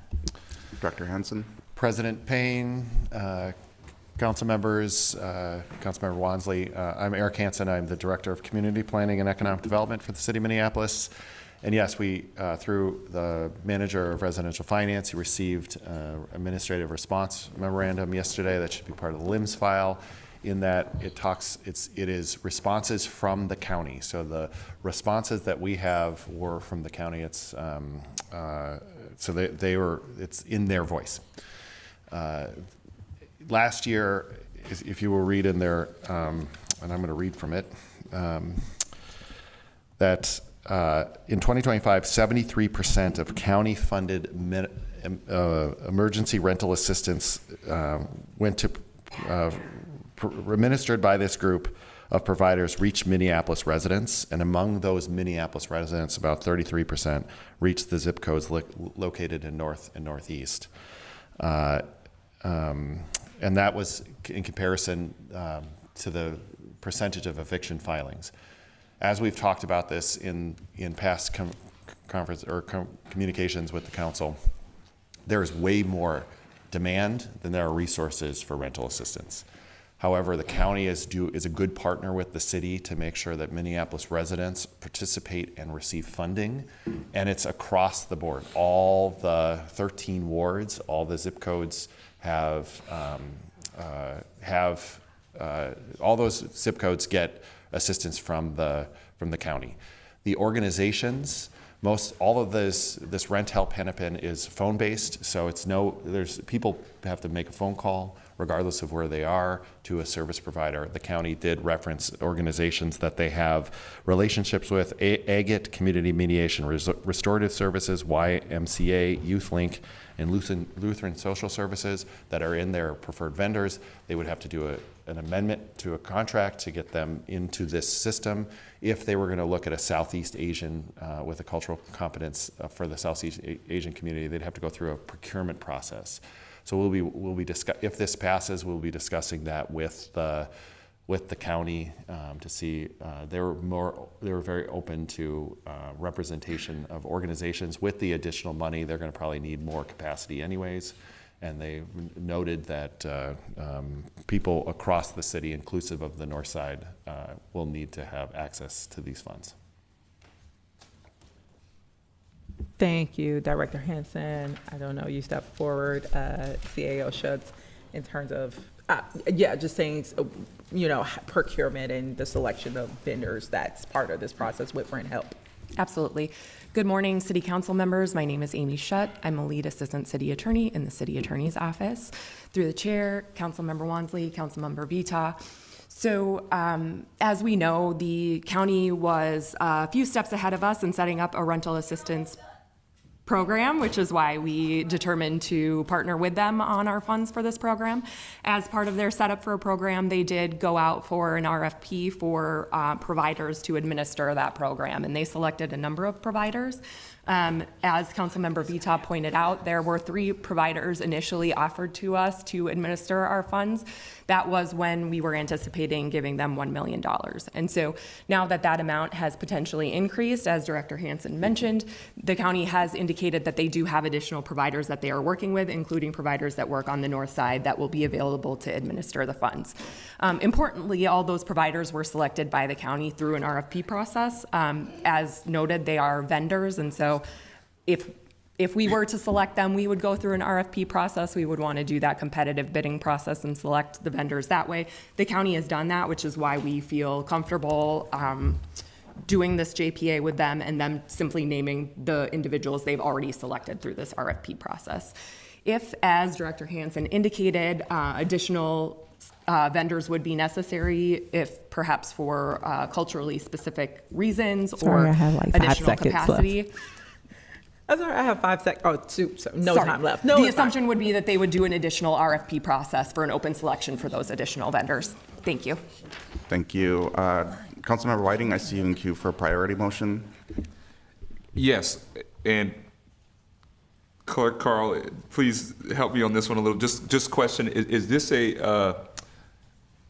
we are voting currently not on 60.2, right? This is for not the JPA amendment in front of us, but the underlying resolution? We can take them up at the same time, but if you would like a divided vote, we can also do that at your request. No, just clarifying what is actually in front of us. Council President, the item before you is item 60.2, which was moved by Councilmember Wansley, seconded by Council Shugtai as I captured it, before I interjected and said, I think we need to reorder these things. So we dealt with the Whiting amendment, it failed. We're now up to Amendment 60.2, moved by Wansley and seconded by Councilmember Shugtai, which does deal with the Joint Powers Agreement. Yeah, and without objection, I plan on taking up both the underlying motion and 60.2 in one vote.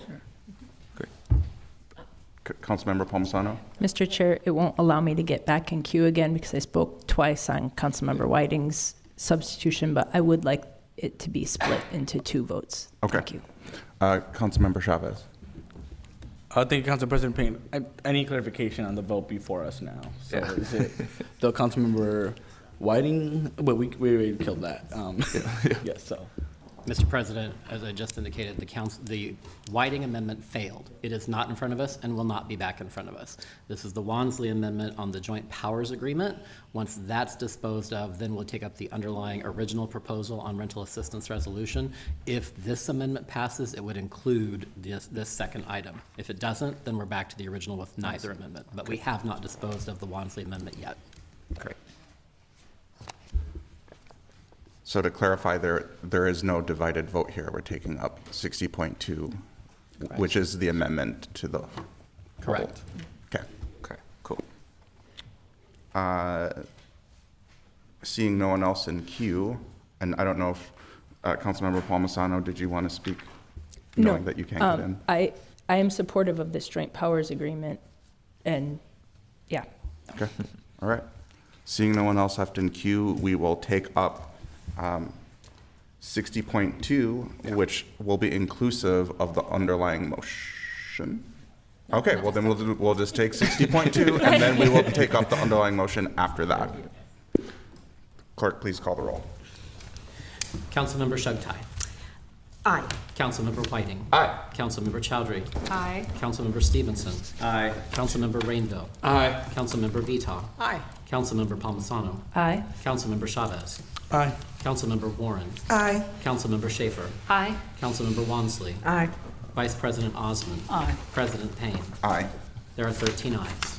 That item passes, and now we are on the underlying motion as amended. And I'll do a quick check. I try to get on queue, but it doesn't. Okay, Councilmember Chavez.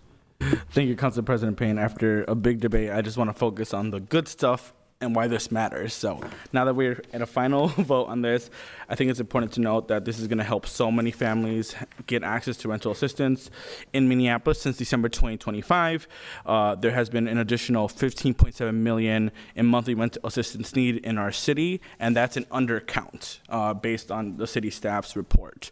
So I just want to say that number is very depressing, but today's action is going to allow more people to have access to rent. And I just wanted to focus on why this matters and focus on the positivity, because I felt like there was so much debate previously on why this is a good thing and how many more families are going to have access to rent. I'm excited about the opportunity to vote on this. Thank you. Councilmember Chugtai. Thank you, Mr. President. I too want to focus on the really incredible thing that we're about to do here today. This is a significant amount of money that is actually going to save lives and prevent displacement from happening to the folks in our community who are cherished and beloved and have gone through unspeakable tragedy over the last several months that has made it impossible for them to continue or put them at risk of losing their homes, losing the community that has wrapped their arms around them and wants to make sure that every single person who wants to live here can continue to call Minneapolis home. So I'm really proud to co-author this. I'm really proud of our council and our city broadly, our staff in the city attorney's office and in the community planning and economic development department, and working together to keep a lot of people in their homes. Thank you, Mr. President. Councilmember Palmisano. Thank you, Mr. Chair. I am also excited about this rental assistance.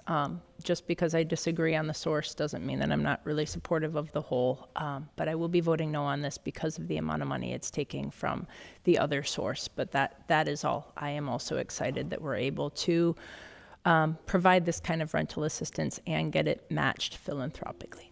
Thank you. Seeing no one else left in queue, and without objection, Councilmember Whiting asked to be added as a co-author on this as well. And if there's no objection to that, I'll ask the clerk to call the roll on the motion as amended. Councilmember Shugtai. Aye. Councilmember Whiting. Aye. Councilmember Chowdhury. Aye. Councilmember Stevenson. Aye. Councilmember Rainville. Aye. Councilmember Vita. Aye. Councilmember Palmisano. No. Councilmember Chavez. Aye. Councilmember Warren. Aye. Councilmember Schaefer. No. Councilmember Wansley. Aye. Vice President Osman. Aye. President Payne. Aye. There are 11 ayes and 2 nays. That motion carries. Finally, we have item number 62, and I will recognize Councilmember Chowdhury. Oh, I thought you pulled this? All right, well then, we are on item number 62, which is, all right. Councilmember Whiting. Thank you, Council President Payne. Just want to kind of talk briefly to, well, let me not say briefly. We want to talk to this point here, right?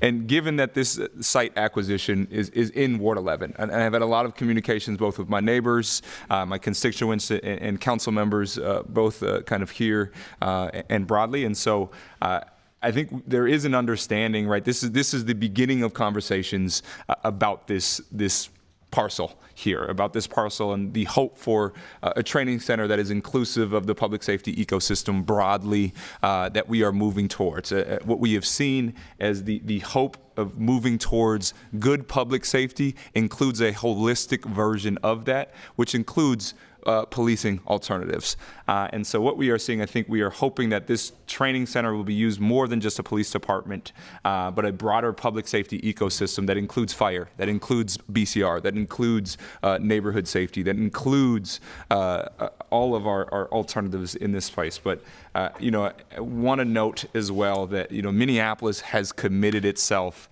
both to the MDHR settlement agreement and the consent decree.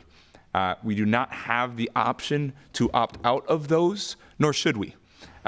These agreements are incredibly clear that we need a massive amount of modernization across our public safety ecosystem. That includes de-escalation, that includes bias-free policing, that includes proper behavioral health crisis response, that includes officer wellness support, and among other things, right, we have to meet these requirements. And so just speaking broadly about the requirement piece, because it is hard, right, the settlement agreement itself is a 200-page document that has a bunch of legalistic words in there that are really hard for even us lawyers to read. What it is required shows that we needed to put forward an assessment for the facilities. What that facilities assessment on page 51 requires is a one-stop shop for training, for our police training. What I believe the city is trying to do here is move forward and go beyond what that assessment is, right? It could just be a police facility for police only. I think everyone on this dais probably doesn't want that, right? We understand that this has to be a holistic version of what that looks like, right? And let me not, we should recognize that this is not the ideal timing for this. To be spending on money in the current moment on what this is, I think is a frustration that I hold, and I think a lot of my council colleagues hold as well. I think a lot of my constituents also hold. But the property itself is likely, not just the property, but the construction of it is likely to get more expensive over time. But do want to note, and I'll go here now I'll be brief on it. You kind of have a motion in front of you. I'm hoping to move this motion before you for agenda item number 62. This would refer this matter back to staff to follow up on issues that have been raised, not just by my colleagues, but our residents as well, over the past weeks during briefings, during our study sessions, and during committee deliberation. I want to encourage staff to take the time to respond to our concerns, not just mine, not just my council colleagues, but our neighbors as well. So I'm prepared to refer this matter back to them. My original motion had a report back date of April 23rd. However, I've heard from staff and other colleagues that we may require more time to go forward and have those discussions. So I'm going to alter my current motion that's before you to eliminate the report back time. Instead, we'll be moving to refer this matter to staff with the expectation that they return to full council as soon as they are ready to address these issues. So with that, I would like to move the motion before you on the proposed Community Safety Training and Wellness Center to refer back to staff, but to remove the report back date and instead have staff bring that back to this full body as soon as it is ready. Second. Thank you. Councilmember Whiting has moved to refer the item back to staff. It's been seconded. Is there any discussion on that referral back to staff? I'll recognize Councilmember Wansley. Thank you, President Payne. So earlier in this agenda, we addressed Mayor Fry's veto of pause eviction save lives. And unfortunately, we couldn't override it, meaning that come April, residents won't have this eviction prevention protection in place to keep them housed. And now we're looking at thousands potentially displaced simply because they could not leave their homes for months out of justifiable fear of ICE. Now this please motion— keep your comments focused on the item I'm at getting hand. there, Council President Payne. Now, this motion asks us to give additional time to decide whether or not we want a cop city, a cop university, or a cop corner store. And I find it disturbing that this body would give, or rather give more time to staff to figure out a $38 million investment into a cop or police facility, but would not give struggling residents an extra 30 days to tap into rental assistance to stay in their homes. I don't need that extra time, so I'm going to be moving the motion for us to approve this item today, and so we can make that decision today. Can I have a second? Mr. Clerk, can you give me some clarity on we got a couple competing motions here. Correct, and those are both main motions, and so the Whiting motion that was moved and seconded is properly before the board or the council first. If that motion then fails, another motion could be made, but the need to dispose of the main motion is before the body first, which is the Whiting motion seconded by Vita related to referral back to staff. Okay, Councilmember Stevenson. I was going to speak to the underlying motion, not the referral back to staff, but I'll just do it here instead. Having a new training center is a fine goal. It is a fine thing to look out for. The question now is this the right time to be spending this money on it? Do we have the money to do this, and what is the priority of our needs at this time? And the fact of the matter is this is not our number one need. This is not even our number 5 need. I met with the 5th Precinct yesterday, and they told me about issues happening in the 5th Precinct, which is half covers my ward. And what they told me about is issues around homelessness, issues around people using drugs outside, sleeping outside, defecating outside, and the issues that come with people being outside. A new training facility would not deal with that. It would not solve that problem. What would solve that problem would be permanent supportive housing. What would solve that problem would be social housing. It would be investments in the capital portions of treatment facilities, mental health facilities, hospitals, these sorts of things. So given that alone, I cannot support this at this time. Secondly, we are all sitting here every day or every meeting talking about whether we can use money from the general fund, whether we have money to put in this thing and that thing. And that is because our tax revenue is going down. We are not collecting as much taxes as we used to, and our demands on our services are going up. We are in a major budget crunch. We need to support through our investments things that will improve our tax base so that we have plenty of money to do the good things that we want to do, plenty of money in order to afford a comprehensive training center. At this time, we do not have a growing tax base. That is an issue that we need to be investing in right away. And thirdly, my community is very clear with me in the affluent parts, in the working class parts, in the parts that get represented well by all council members, and in the parts that don't get represented well by all council members, that livability is a problem in this city. We love this city so much. That is why we live here. And I have people coming to me talking about litter. I have people coming to me talking about homelessness. I have people coming to me talking about wanting a walkable, a comfortable built environment where they can take transit instead of having to torch the earth every time they want to go somewhere in their car. These are the things that are really important in our city right now. We have the ability to invest in them, but that requires prioritizing our money. And so I want to prioritize our money and our borrowing and our spending on dealing with homelessness, on improving our tax base, and on increasing the livability of this city. This training and wellness center does not do that.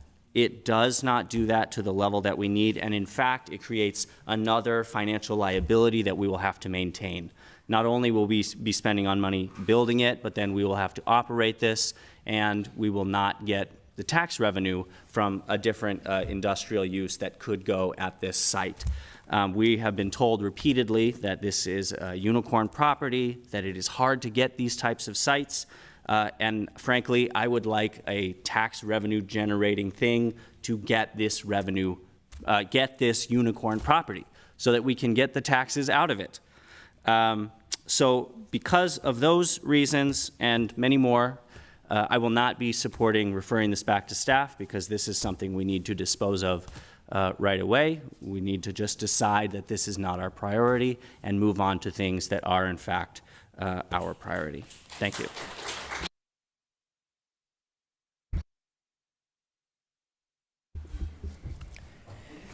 Colleagues, to me, the strongest reason to do this project isn't because pieces of paper say we should. It's about training employees that do important and frankly dangerous work well. And I've been working on it since 2018. Yesterday, I was reminded about speaking about it on a bonding tour extemporaneously in 2019 when city staff arrived unable to do so. I see and recognize today that we don't have the funding right. I get that. This property is pretty unique. Unlike people are hearing, this remains a unique opportunity. I am trying very hard not to step on people's toes in terms of what legislators we speak to and when and who.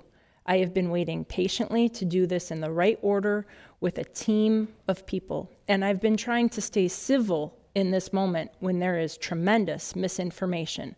For example, cop city language and $40 million of city taxpayer fund language as a start. So, as someone who's had this as a priority for many years, as someone who's trying to stay working as a team on this, these are long-term priorities. This is capital budget money. This is about bonding. This isn't about things we can spend to combat homelessness in the way that was just spoken about. And all of that to say, I respect the change that was made in the capital budget last year. I didn't support it, but it passed, which was to move this money in the capital plan into future traffic calming. We need more and broader support on this project, and we aren't there yet. But please don't choose to kill this off. This training center is an important and central function of city government. It deserves continued focus. So I'm asking you to simply support the need for more time. If we don't have more time, it's going to cost significantly more eventually to purchase the next unicorn property as it's talked about, and we need more time. Thank you. Councilmember Chavez. Thank you, Council President Payne. I will not be supporting the motion to delay. I want to explain why there is a motion to delay. Why I'm not supporting the motion to delay, because it's going to be meant to send it back to staff to manufacture consent in the future and Please figure don't out a way describe to motive. pass this. So I'm not doing anybody any decorum. I'm telling you why I'm not voting for this. I'm not voting for this because it's going to be sent back to staff, and they're going to find a way to find 7 votes to manufacture consent to make this happen in the future. And the city of Minneapolis is going to be on the hook for $38+ million. That is what's going to happen. So I'm not going to vote for this. I'm a no. Councilmember White. I'm sorry, Vice President Osman.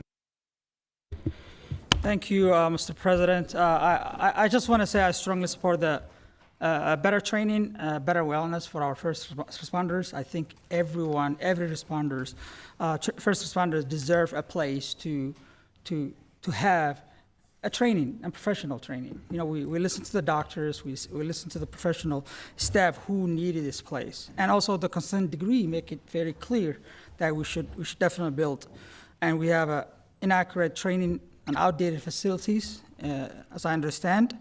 But one thing I'll definitely say that this was poorly planned. Let me just say that. I'm sorry, but it's poorly planned. We have not go out to partner with government agencies. We have not planned to get funding from the state or federal in a matter of time. I did appreciate the briefing of having, city staff talking to us and kind of explaining this to us in a meeting room. But I felt like this would have been something that collectively we go ask money. You know, the ideal, wonderful world that I would live is Mayor Jacob coming to me and council president and others and rallying to the Capitol to ask the $20 million we need. But obviously, what's coming out is not. We're not getting that $20 million from the state. And also, I question the property itself. We own too many properties in the city of Minneapolis that sit around. I don't know the number, but it could be close to thousands. I don't know. It's a huge number. It's a huge number. Not just the bigger, but smaller partials. And we're spending more money on this property. And let's just say that this property was sold about $1.4 million in 2 years. And now the owner is jacking up to $5 million. And that's a huge jump. So why are we not negotiating on that? And like I say, we have no partners, we have no state funding, and Minneapolis only project is too expensive and not sustainable. I'll close it down by saying that I think, return to the staff and work on it makes sense. If I get $20 million guarantee from the feds or the state tomorrow, I will vote for this. So why would I say no to a better training facility for us? But we don't have that. And it's a huge risk for city of Minneapolis to buy a land and sit on it and just be another roof depot, another empty place that's just sitting there collecting dust.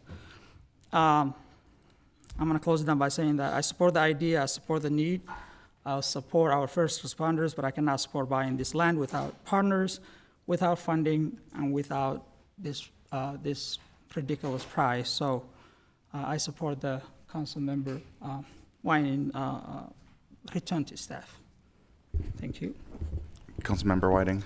Thank you, Chair Payne. And I want to thank Councilmember Stevenson as well. I think we are kind of in this world of, it is a good ideal for a better training center. It is a version of this is what we want and what we would like to see in the future. And I think what Councilmember Stevenson points out correctly, and I think there's a lot of consensus here, is that this is the wrong time.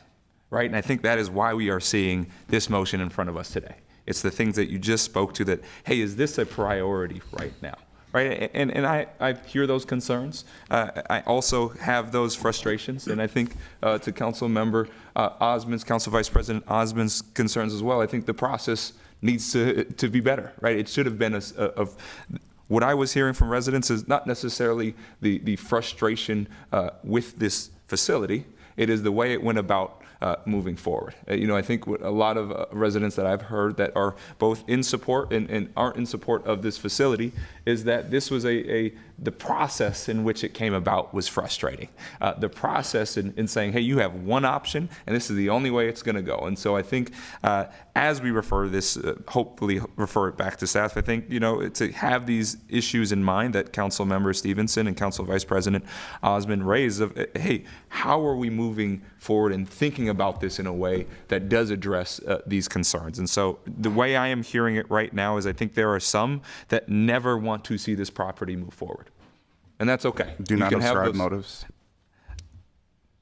Not necessarily council members, some broadly in the community that never wanted to move forward. I think there are some members of my constituency that would love to see it happen right now. And I think there are some members of my constituency who would like to see this in the future. And so I think referral back to staff to understand these concerns is quite helpful. And so that is what this motion in front of us is to do, is to give us more time to figure out how best to actually exceed what we see in the settlement agreement, and exceed what the priorities of Minneapolis is. And so I will end with that. Councilmember Vita. Thank you, President Payne. Thank you, Councilmember Whiting, for sending this back to staff. I think just this week, Council Vice President Osmond and I have had a lot of conversations about this. Just a lot of back and forth that certainly makes me think we're not ready for something this big yet as a body, and there's some more work to be done. Councilmember Osmond called me out about making others feel like they didn't support the North Side if they weren't supporting this project, and so I'm sorry, Councilmember Osmond, for making you feel like that. That was not my intent. As I told you, it was really about delivering the message that I've received from Northsiders, but you were right. In the future, I will say that differently to this body and not make you feel like you're responsible. You don't care about the North Side if you don't want this. And secondly, I really do think that the timing is really bad. The timing on this is not okay for all of us. There's so much going on in our city right now, and having this discussion not only amongst ourselves, but with our constituents, even the ones who want to see a training center. It's not like people just want to talk about recovery right now. They really want to talk about what the city has been through and how we make it better. And so I appreciate staff's willingness and my colleagues who support this. Maybe it won't be ready on the date that it's supposed to come back. I don't know. But I do know that we have to be listening to folks and understand that the timing is poor. There's a lot more work to be done. Councilmember Osmond made a great point also in saying that, the mayor could be helping out on this a lot more.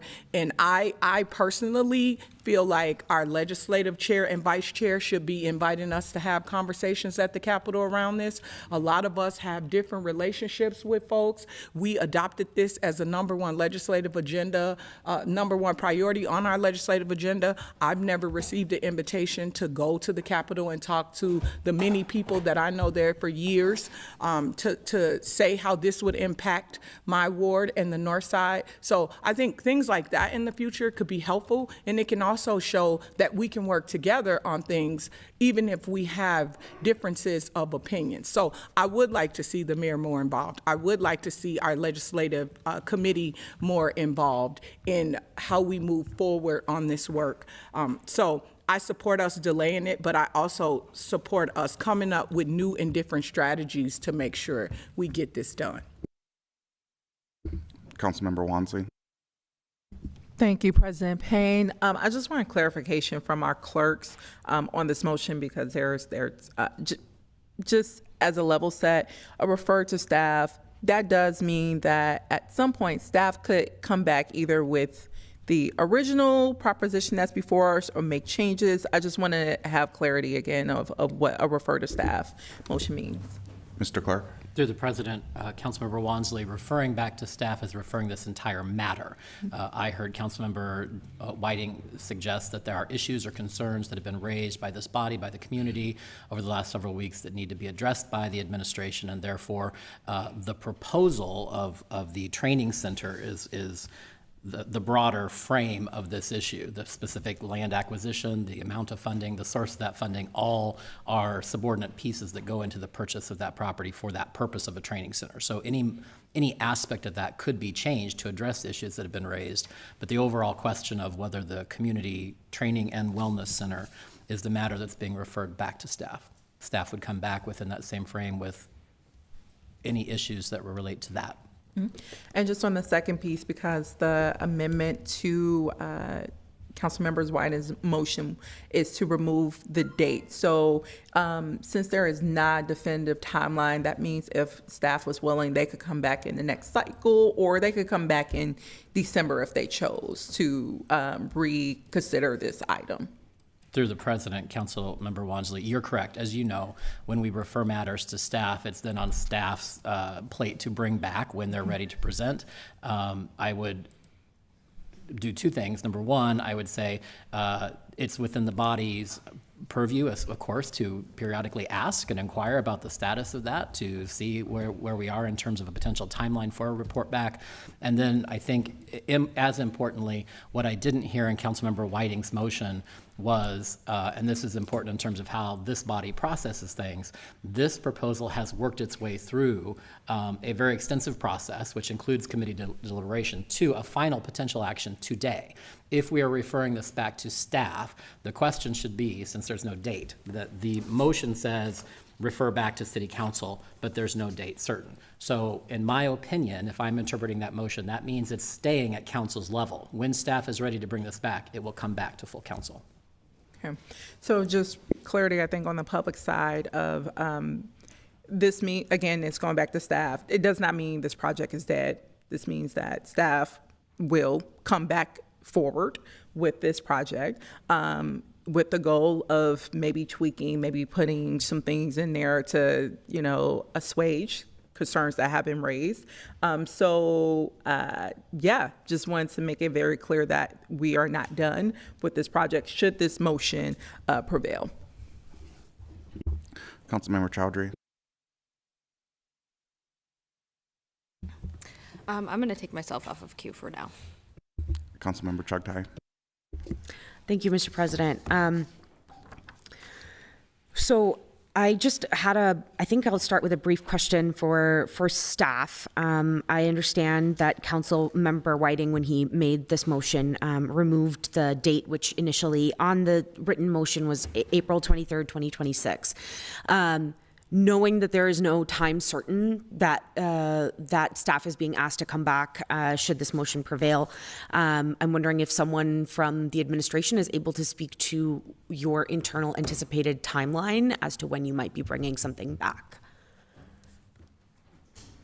COO Anderson Kelleher. President Payne. Oh, there it goes. President Payne, Councilmember Chugtai.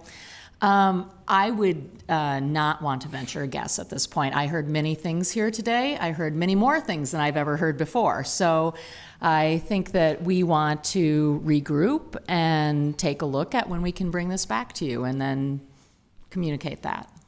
Okay, that's helpful. Thank you. I think where I am struggling is if we're sending this item back to staff, and I kind of get the sense that that is perhaps the will of the body here today. This is not a motion I want to support, and here's why. I think referring this item back to staff continues to prolong the decision-making on how and whether we're moving forward with building this facility.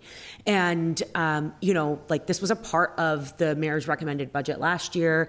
And the will of the body at that time was to invest instead in neighborhood traffic calming, ADA accessibility, among other items. And so the more we continue to prolong making a decision on this matter, I think that it leaves everyone in limbo, right?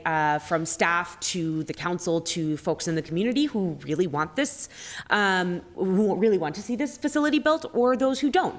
I feel ready today to make a decision on this item and to have some finality on the matter. I understand if others are not in that place, but I would just. I think there's a cost that comes with prolonging this decision, which is, staff going back and spending a lot of their time and energy, and that has a cost to it. Trying to find a path forward. I don't see a world in which staff is coming back with a lower dollar value. I don't see a world in which there's like significant changes to the underlying matter, and so I just would caution us against continuing to prolong the matter and instead just taking it up today. Thank you, Mr. President. Councilmember Chavez. Thank you, President Payne. I do have a question for staff. So, COO Anderson Kelleher, if you may. Okay, cool. So, understanding this motion for a delay or return to staff, I'm considering it the same thing. Does this mean, in your interpretation from the administration, that this site is no longer going to happen? Or can you answer, how would staff interpret the decision of returning this back to staff? Does this effectively kill the location? Or would you be coming back asking for the approval of the location again? Madam COO. President Payne, Councilmember Chavez, we do stand by the letter of intent with the seller of this property. We have heard from the Wyndham community that they want this facility in their neighborhood, and I right now can't imagine that we are quickly going to find a different property. So I think you're likely to see coming back with this same location. Thank you, and that's what I wanted to air out in the public, because delaying this, I'm calling it a delay by returning to staff, because it's going to come back before the body, the same exact project, the same exact location. It's going to come back to us, and I just want to say that to the public. I will not be supporting this. I think, there are a ton of other issues that we need to be focusing on. The city of Minneapolis, $38+ million is really expensive. It's not something that we should be spending money on today. Thank you. Vice President Osmond. Yes, just to my last comment, I do have suggestions for my colleagues and also for the staff. I think colleagues giving an opportunity for the staff to work on it and make their plan better is really a good idea, instead of just completely killing it and not be able to come back. It took a lot of work and process, I'm sure, for the staff to come on that. And also staff, please, make sure it's realistic that this is gonna be something that can go forward. If we don't have $20 million from anybody, don't bring it forward. It's just that simple. We are overpaying a big land, like we buy, the Kmart site, $20 million. We overpaid. I think the mayor vetoed it. As I remember, I was looking at, it was March 2020. I wasn't here, but it was a few months later I came. And we are buying a huge land, and we'll be sitting for another 15, 20 years. So unless we have a vision and a plan and the cost of the rebuilding this training center, let's not just commit ourselves at buying a huge land that will be sitting there collecting dust for next 20 years. So both of my colleagues and the staff, I'll have that suggestion for both of us. Give the staff an opportunity to get their plan better, and staff and also administration and everyone. If we're gonna build this together, let's rally together and get the money somewhere else, but let's not give people hope that if the money's not there, we can't build this. Thank you. Councilmember Chowdhury. Thank you. Could the clerks please update that this is my first time speaking so I can get the full speaking time? Thank you. So I've been thinking a lot about what members have brought up and what community members have brought up. I think first and foremost, to me, I think from the jump, it's been frustrating that this has been brought back as an early year budget change for a significant capital project. We very decisively voted that this was not going to be a part of financial year 2026 as a council in our budget. And I also want to note that I think this undermines our capital long-range improvement committee's process. We all, as a city council, appoint members to the capital long-range improvement committee from each of our wards. The mayor also appoints members to this committee. This is a very intensive committee. They essentially do participatory budgeting. They spend a lot of time to this. And they did not suggest this as a capital project for financial year 2026. They acknowledge the value of getting the city's facilities conditions assessment, but they shared that the proposal did not clearly demonstrate how the project would align with the goals of the Minnesota Department of Human Rights Settlement Agreement, particularly in reducing police misconduct, or identify which elements would meaningfully improve performance or support community-centered programming. And that was in part of why we did not support this in our budget process at the end of December.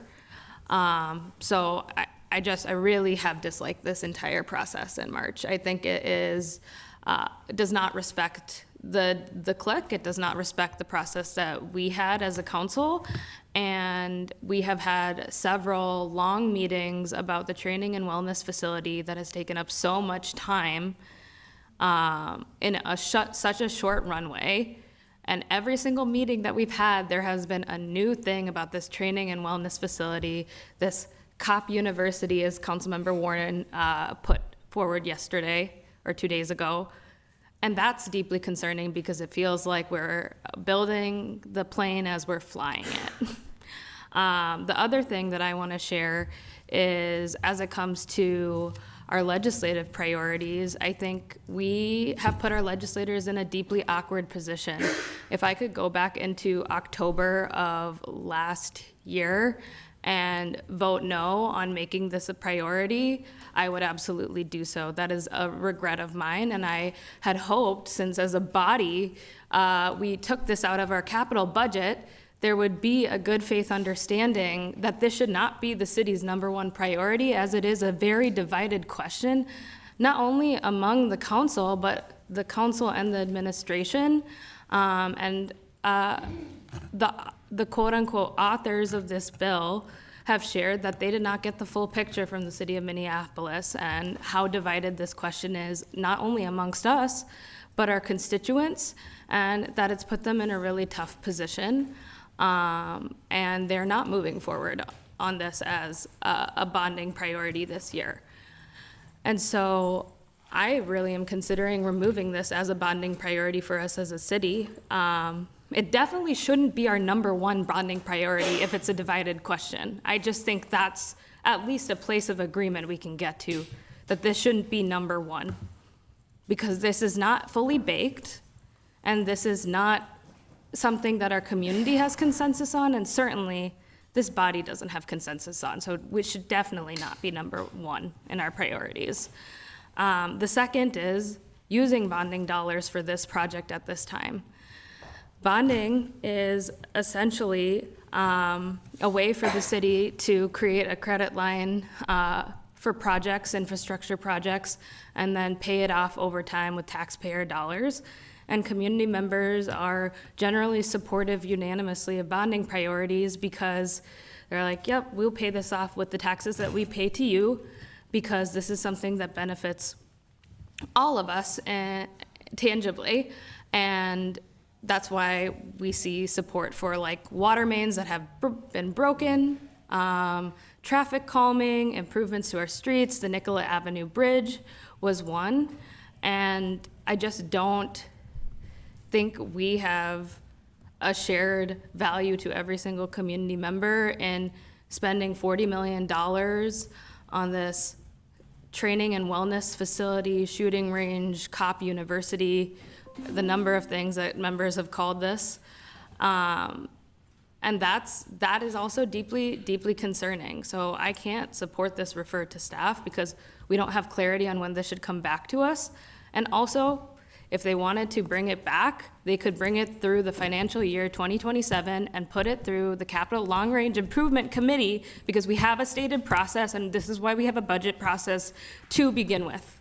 And so that is what my suggestion is to staff, and that's when it should come back. So I will not be voting for this refer to staff because there is an opportunity already baked into our process for it to come back. And also, I have had hundreds and hundreds of community members, the majority of community members that have reached out to my office stating that this is not the project that they want to fund at this time or even into the future, with the many concerns that we have specifically for capital priorities across our city. Councilmember Palmisano. Colleagues, we can't design a facility until we have a site. And the major thing that changed with what I would call a very well-baked plan for what we need in a training center is the availability of this site to purchase. Every other site that we have ever found to purchase for this over the past 7 or 8 years has been in Ward 2. And that was never tolerable, quite frankly, to the council member of the ward, whether it was a previous council member or our current council member. Every other site that was large enough and was something that we could have arranged was in Ward 2. This is seen as a unique property, not because it's the only site big enough and available enough for us, but because of where it sits, how it sits in an industrial part of town, what's around it. Some of our own other facilities are around it. But I need to point out that there are orders here. And typically, though not always, we need site control to ask for bonding from the state. So it's an order problem. We need to have site control. We can't have site control unless we have at least a purchase agreement, which I appreciate this council is not yet ready to sign today. But CLIC makes recommendations. They are not elected. Those CLIC recommendations inform the mayor's budget. The mayor put this project back in. After that, we literally unanimously agreed this was our #1 legislative priority. We literally unanimously agreed this was our #1 legislative priority. This has been through a well-baked process, but our staff need a site to actually design it, and they probably need money and a contractor to go through and do that next part. So I've heard a lot from people in the public that have been very much with spin and things that aren't facts. Things about this just being a police training facility. Things about how we want to fit in a gun range here like it's a new feature of our city and not something required for law enforcement certification. This isn't meant to be something new, but to relocate something that's currently in the back of what used to be a community center. We clearly need more time on this. Yes, this property came up kind of suddenly on the market, and yeah, our staff, who knows a lot about that, jumped on it because it would have been appropriate. I get that now we might not be able to acquire it because we're gonna just wait, but I think that potential should still be out there because literally the property next door to it, which is of a similar size, I think, is currently on the market for $2 million more. So we have a pretty carefully negotiated opportunity to purchase, but our staff don't have the authority to do that, and we need that before we go to the state for site control. So I truly think the city council here is the next step, but I need us to vote to delay this today. Clerks, I see Councilmember Wansley in queue, but it also has #3. Is that a technical error? Mr. President, the speaker management system doesn't allow for more than 2 speeches, which complies with council rules, but you may remember that Councilmember Wansley made a quick motion and we had to withdraw it. There were people who jumped in queue to speak to that motion. I would maybe caution that clerks will immediately open a queue so that we can keep those things separate. If we pre-jump, this is the effect. And so we've put her back in queue because one of those speeches was actually for her motion. Okay. Councilmember Wansley. Thank you. I just want to offer some clarification to something that Councilmember Palmisano just said in terms of being the council member representing the area where apparently were potentially location hubs for this center. I know we've spent the past 3.5 years moving more than $50 million towards the renovation and relocation of the 1st precinct, the 3rd precinct, and now the 4th precinct that's coming up, and then also improvements to every single police precinct. So bringing us to a total of over $100 million at the end of this. But there has never been a case where locations for this particular Cop City project was ever meant to be in Ward 2. So I just need to offer that clarification. We were not on the site selection for this. For the Community Safety Center / 3rd precinct, that is the one that's only been discussed for Ward 2. Nevertheless, I wanted to get some clarification procedurally, since we do have clarity that it is the administration's goal to bring this project forward back for consideration in front of this body, particularly with this site acquisition request that will likely have maybe some changes, but right now the most recent funding proposal tied to it was removing funding from ADA, so supporting our residents with mobility issues, and also traffic calming, so projects that actually make our streets safer and foster safety in that sense. So we're talking about defunding a number of priorities that actually uplift the well-being of our residents. So that funding proposal along with the site acquisition request will come before this body again. And it sounds like there will be some timeliness to this. I want to know the procedure on this, because that's the piece that has not been clarified. So if this is the city attorneys, I don't know the clerks, but when it comes to, which is the requirement in order to move forward this acquisition, you need to do bond reallocations, which Councilmember Chowdhury referenced. We did, the administration is looking to undo that. So what would that entail? Does that require a vote threshold from this council? Does it need to go before BET?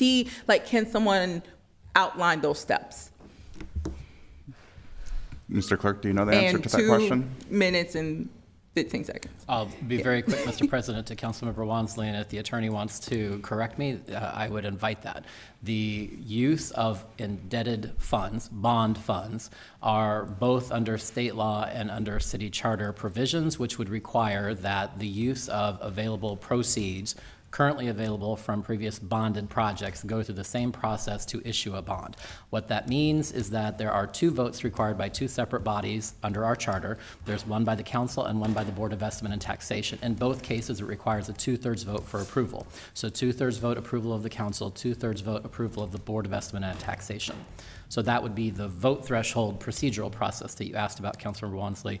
I'll quickly see if I made a mistake with the attorney. I'm seeing that I did not.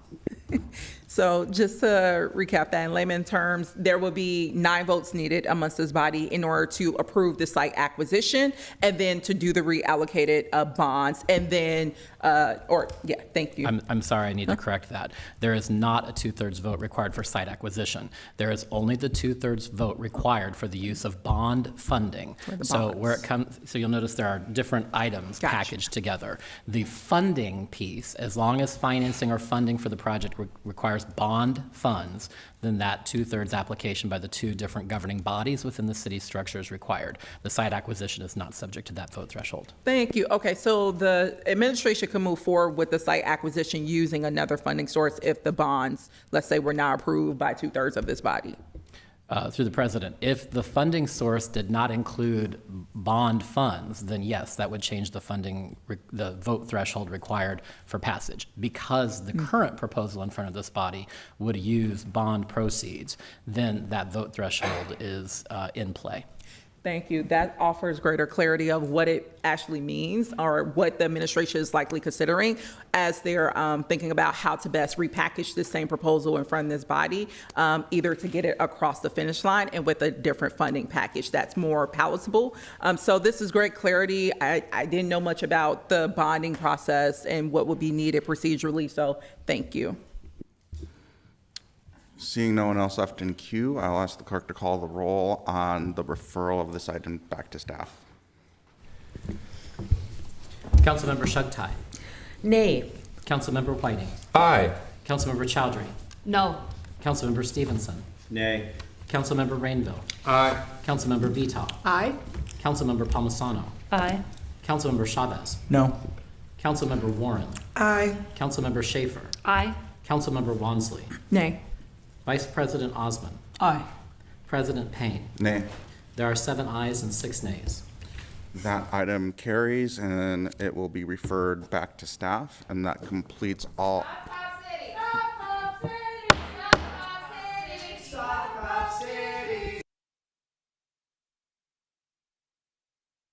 We'll take a 5-minute recess.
Tech team, 1 minute.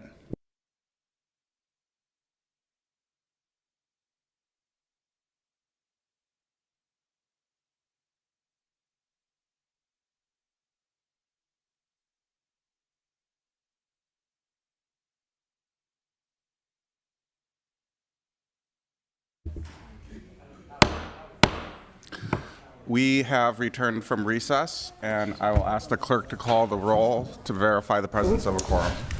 Councilmember Shugtai is absent. Councilmember Whiting is absent. Councilmember Chowdhury is absent. Councilmember Stevenson. Present. Councilmember Rainville. Present. Councilmember Vitaw. Present. Councilmember Palmisano. Present. Councilmember Chavez. Present. Councilmember Warren is absent. Councilmember Schaefer. Present. Councilmember Wansley. Present. Vice President Osmond. Present. President Payne. Present. There are 9 members present. Let the record reflect that we have a quorum, and we've also been joined by Councilmember Chugtai and Chowdhury. And Whiting. The next order of business is notice of ordinance introductions. We have one item on our published agenda. Council members Chavez, Chugtai, and Chowdhury give notice of intent to introduce at the next regular meeting the subject matter of an ordinance amending the License and Business Regulations Code to add a new chapter 296 entitled Safe Outdoor Spaces, establishing licensing requirements for authorized and regulated safe outdoor spaces or individualized outdoor sheltering options for people experiencing unsheltered homelessness. Additionally, we added 2 notices to the agenda at the beginning of the meeting from Councilmember Wansley. First, Councilmember Wansley, Chowdhury, Stevenson, and Chugtai give notice of intent to introduce at the next regular meeting the subject matter of an ordinance amending the Licenses and Business Regulations Code, adding and amending provisions related to license requirements and worker safety. I'll also note we've been joined by Councilmember Warren. Second, Council members Wansley, Chowdhury, Stevenson, and Chugtai give notice of intent to introduce at the next regular meeting the subject matter of an ordinance amending the Consumer Protection Code, adding provisions related to consumer protections for hotel guests and ticket holders for ticketed events. Are there any questions on those notices? And then third, we have notice of intent to introduce at the next regular meeting the City Council the subject matter of an ordinance amending Title 12, Chapter 244 of the Minneapolis Code of Ordinances related to Housing Maintenance Code, temporary extending the length of the required pre-eviction notice by Councilmember Chowdhury. Are there any questions? Councilmember Chowdhury. Yes. Thank you, President Payne, and thank you, members. I am bringing forward a notice of intent to bring back the temporary pre-eviction notice extension. Obviously, the 60-day pre-eviction notice did not prevail as the veto was sustained. I still believe that we need to have further discussion about giving tenants and community members more time than 30 days to acquire sufficient funds to pay rent so they do not face eviction. There isn't a prescribed date at amount of days or end date yet. I am hoping to have conversations with colleagues about that. We have heard over and over again that this isn't an either or issue. We need rental assistance and more time. I was really glad to hear the executive director of People Serving People come out in support of that and say, we need rental assistance, but there needs to be more time for tenants to come together with additional funding. And I will also note that Homeline is starting to report now, up to date in the month of March, that they are seeing more eviction filings than they have last year, and then even more compared to the last 3 years. And I think that is showcasing that people are struggling to pay rent on time. And so we should continue to discuss how we can give them more time. Councilmember Chugtai. Thank you, Mr. President. I would just request to be added as a co-author with Councilmember Chowdhury on the amendment to Chapter 244 and temporarily extending the length of required pre-eviction notice.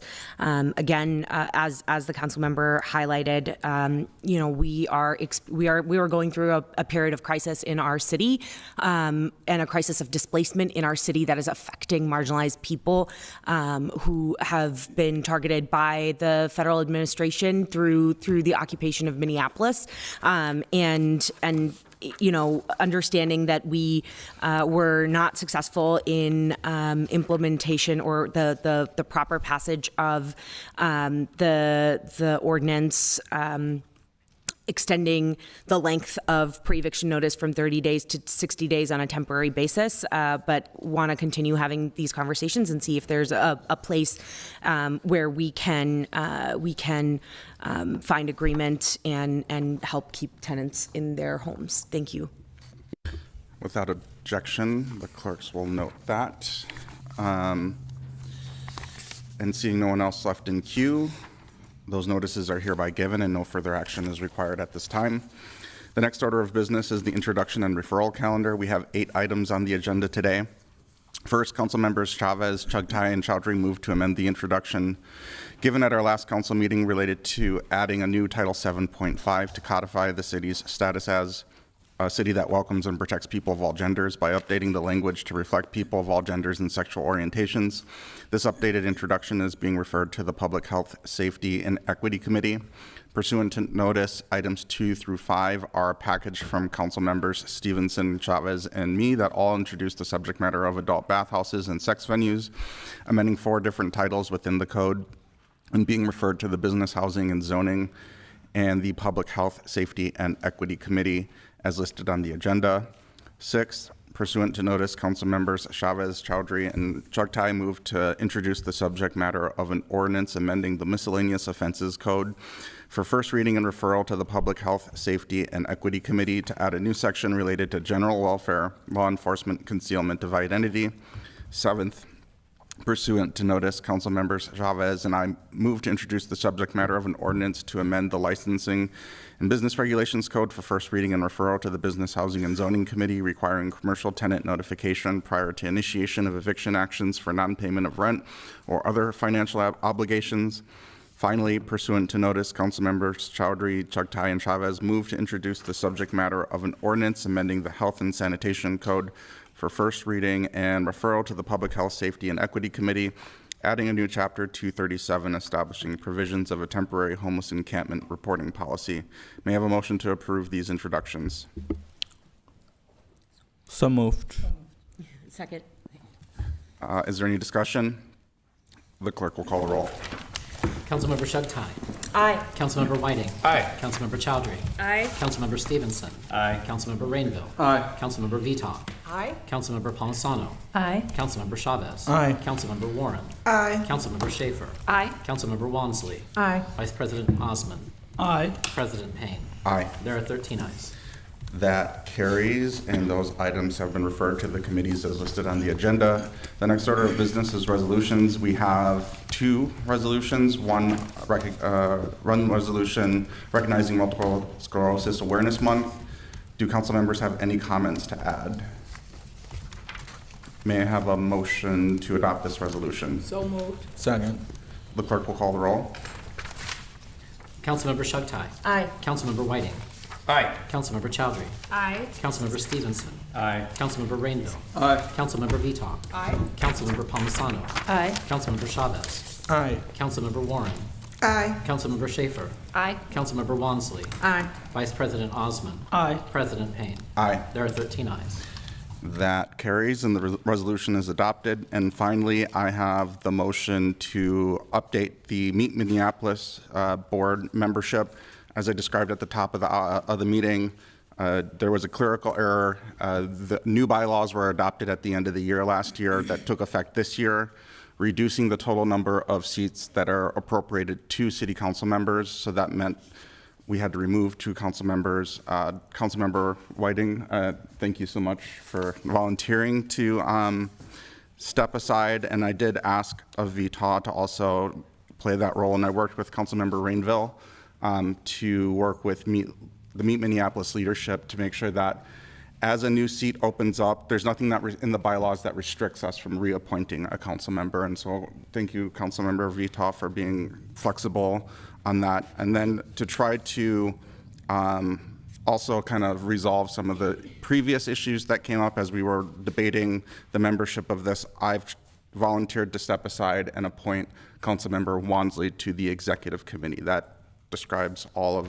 of those changes. Councilmember Rainville also worked with the Meet Minneapolis leadership to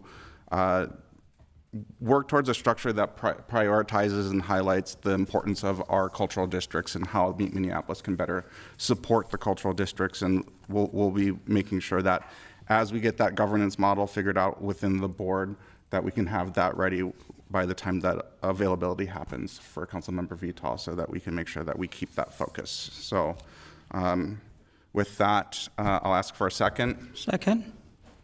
Is there any discussion? Seeing none, I'll ask the clerk to call the roll.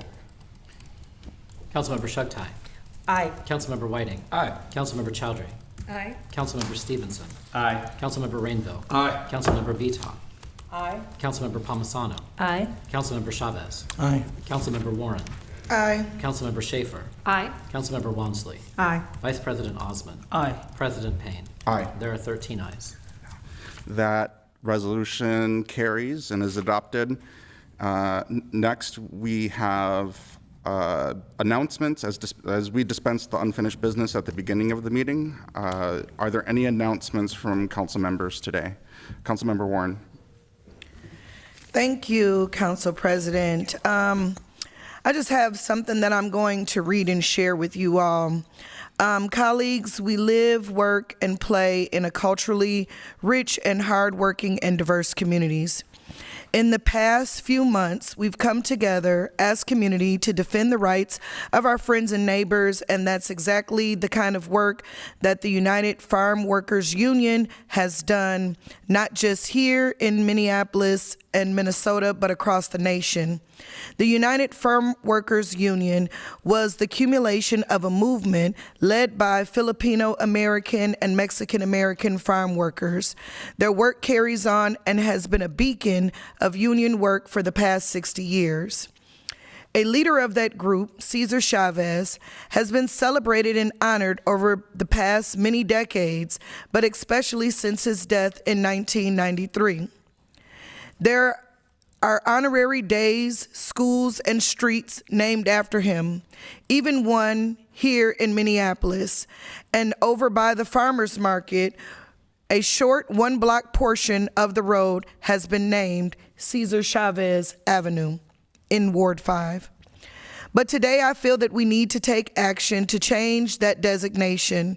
In the last week, as the result of the long investigation brought forth horrific allegations of grooming sexual assault by Mr. Chavez to the attention of the nation. Some of those victims were as young as 13 years old. While work and legacy of the United Farm Workers Union continues, his name in celebration cannot on our streets.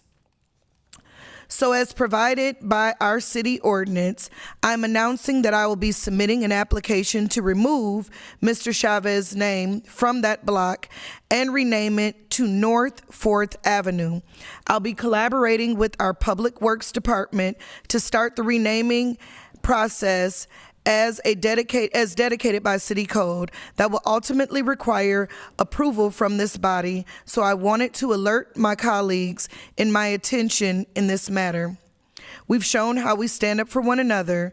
We can stand up for victims of sexual violence and rename streets as a small act of kindness and a step in importance we can take in the name of justice. Thank you. Any other announcements? Seeing none. With that, we've completed our business today. With nothing further to come before the council and without objection, this meeting is hereby adjourned to Wednesday, April 8th, 2026 at 2 p.m. for a joint meeting of the City Council and the Board of Estimate and Taxation. At that meeting, held in room 350 at the Public Service Center, We will hear a long-awaited presentation on options for alternative municipal revenues. Council members have received Outlook invites for this meeting, and it will soon be added to public calendars. Thank you, everyone.